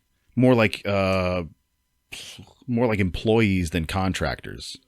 Mm-hmm. Yeah, and at the end of the day, technically your artist is an independent contractor, and they can leave at any time that they want. And I think that should stand. Then you're down an artist, and you got to fill that spot. And I don't know, just bad business practice in general doesn't stand, especially in tattooing. I think some people who think tattooing is quick, easy money definitely is where they're wrong. Yeah, it is definitely not. Or to be a tattoo artist, people who think that I gotta be a tattoo artist, it's quick, easy money, and it's just like it's neither. It's none of those things. It's neither. Right. It's not quick. It's not easy. And sometimes you don't even make that much money. Like it's depending on like where you are and where you start. And how hard you want to work, but it's not easy money. People will pay. People will get free tattoos. People will always want to get cheap tattoos, but Well, back to the beginning. They can always go to the internet, get their shitty little pen machine, and scratch up their buddies and give everybody hepatitis. Man. Yeah, there's so many like those. There's like one girl, she's like 16, and she is covered in head to toe with like tiny tattoos that she did herself, just like all over the place, and like all the comments, every single one, all comments. "Oh my God, you're so amazing! I would let you tattoo me. When are you going to be tattooing?" It's like legally, she shouldn't even be doing this to herself, right? And it's going to be like so she can legally go somewhere else, and it's going to suck. Because like I feel like a lot of those people are going to start tattooing and they're going to want to get really nice tattoos and then they can't, or it's going to be a lot harder because they've covered themselves in like really crappy tattoos, and there's a couple people I've tattooed where I did some really nice tattoos on them, and then they tattooed themselves and they're so bad, they're on such good real estate, and I'm like, what are you doing? No, not the good real estate. Right, like it's always like tiny, just dark, gross garbage in like this huge open area where you could have done something really cool. Yeah, like just right on the top of the thigh, and it's just like a little word that's like off-centered and over here, and it's just like, why did you do that? Oh no! Right. And thigh is such a good area. Yeah, maybe like do the ankles. Maybe I have like some apprentice tattoos on my ankles and stuff, but like you're gonna go straight to your face. You're gonna go straight to. I see that a lot too. People on like TikTok, and they'll be in the mirror like face tattoos because it gets views, unfortunately. Yeah. It's a lot of views, and between the internet doesn't differentiate between good and bad interaction. So whether you're saying you love the tattoo or you're calling them an idiot, like it's all the same interaction. It all down stimulates the algorithm to push it out further. Yeah, and then people asking questions, being like, "Where did you get that tattoo? Like, how did you do that? Like, just like you were asking someone who doesn't know what they're doing how to do it. You know what I mean? Like it's absolutely wild. It's the blind leading the blind. And that's why we need to put out way more media with good information, with all of your cool diagrams and all that stuff. I want to make some more of those. I do want to make one, now that I made that one specific one about just in general how tattoo works. I want to talk about how like the sun works and how the sun makes the pigments even smaller so then they can eat them up faster, and that's why your tattoo fades, and I wanted to do one about diabetes as well, and like how like technically it would just be a regular medical one about how diabetes affects blood flow, but then I could like put in how like that can affect tattoo healing. Yeah. And then I wanted to do another in-depth one about second skin, about like how like that works. If you make sure you tag me if you do anything that like the really simple like that you did before, I'll make a little animation about it. God. Yeah, please do. Like I had people like giving a like whole lists of stuff. It's like, hey, can you explain this to me like that? Hey, can you explain this thing and that thing? I'm just like, I'll see what I can do. It feels really condescending. But yeah. But the number of people that showed up on that thread saying like, I feel kind of dumb that this is the one that really explained it thoroughly enough. Hey, I mean, that's whatever it takes. Yeah, like that's how I felt about my little animations and all that and stuff like that. Like I want to make a lot more, but like, yeah, that's what it takes to put faces on things and like, well, make them move and stuff. Because whatever it takes. Everyone learns differently. That's okay. Yeah, whatever absolutely. Gets it. So where can people find all of your animations? Do you actually have a like a website that links to all your social media stuff? Technically, like I'd say my Instagram is like my portfolio and stuff. So basically, my Instagram at Justine Lucy with 2 Y's, and my TikTok. I've been trying to minimize. I used to have a link tree that had other stuff, but it's a nightmare. So I've just been trying to minimize my stuff to really just the TikTok and the Instagram, and like that's basically where you can reach me at Justine Lucy Inc. on TikTok and Justine Lucy with 2 Y's on Instagram. In my shop as well, Black Hand Studio in Deerfield Beach, so, like in our Instagram there. Which ever since Instagram has let us collaborate, it's been awesome. That's like a new thing on Instagram. Is if you post I'll post a tattoo and then I'll invite my tattoo shop page as a collaborator, and if they approve it, then my post just shows up on the tattoo shop's feed. Like really? Yeah, and it's fantastic. And then like it'll say up top like Black Hand Studio and Justine Lucy and like my post, and comments and likes will come in from both ends. It comes in from my page and the shop page. So it's a new thing. It's awesome. It's under the tag. So on more than one Instagram, you can invite your pages to be collaborators so that it shows up on both places. So you don't gotta post it and then go over here and then post it again. Like it'll just be combined into one. And it's been perfect for all of our different artists to be able to do that. And so our shop page basically not to have anybody running it anymore. Like it's just ran itself by all of us like posting stuff, so we can have a really active shop page. Right. So like that's super awesome. Yeah, as a matter of fact, my shop name is Black Heart Gallery. So I'm gonna have to... Man, apparently my mentor told me like everything is taken. So like you just gotta kind of like everything is taken. Right. But one of the shops that I used to work at, Ageless Art, like there are ageless arts everywhere. Like originally I thought, oh yeah, super original names. Like, no, everywhere. Yeah, every state has one. Yeah, Electric Crayon is a really fun one that I've seen a lot of. Yeah. Color Fast. I don't know, like this. The one studio we used to work was 3 Layers Deep, which is kind of like an interesting one. But like that's a cool one. I have not heard that one before. It's still really hard to find a tattoo name, like a band name. It's better just run through a generator and see what you get. That's not a bad idea. Yeah. Well, cool. Where is your actual shop? I guess I should ask. Like what town? So it's South Florida, Deerfield Beach. So that is it's north of Miami, and it is south of Orlando and West Palm. It's like a nice kind of middle. So it's about like an hour 20 from Miami, and like it's about like 35 minutes from West Palm. So it's a really, basically if you're in Florida, it's not too far wherever you are in Florida to come and find us. But generally, yeah, we're located in South Florida. Okay, South Florida. Awesome. Well, cool. It was definitely awesome talking to you, and hopefully we can collaborate more on simple TikTok videos with diagrams. That would be awesome. Gotta make content somehow, like it's... Yeah, so everybody that's watching and listening, go follow her, and yeah, hopefully you can stay tuned for all of that fun stuff. And until next time, bye-bye, y'all.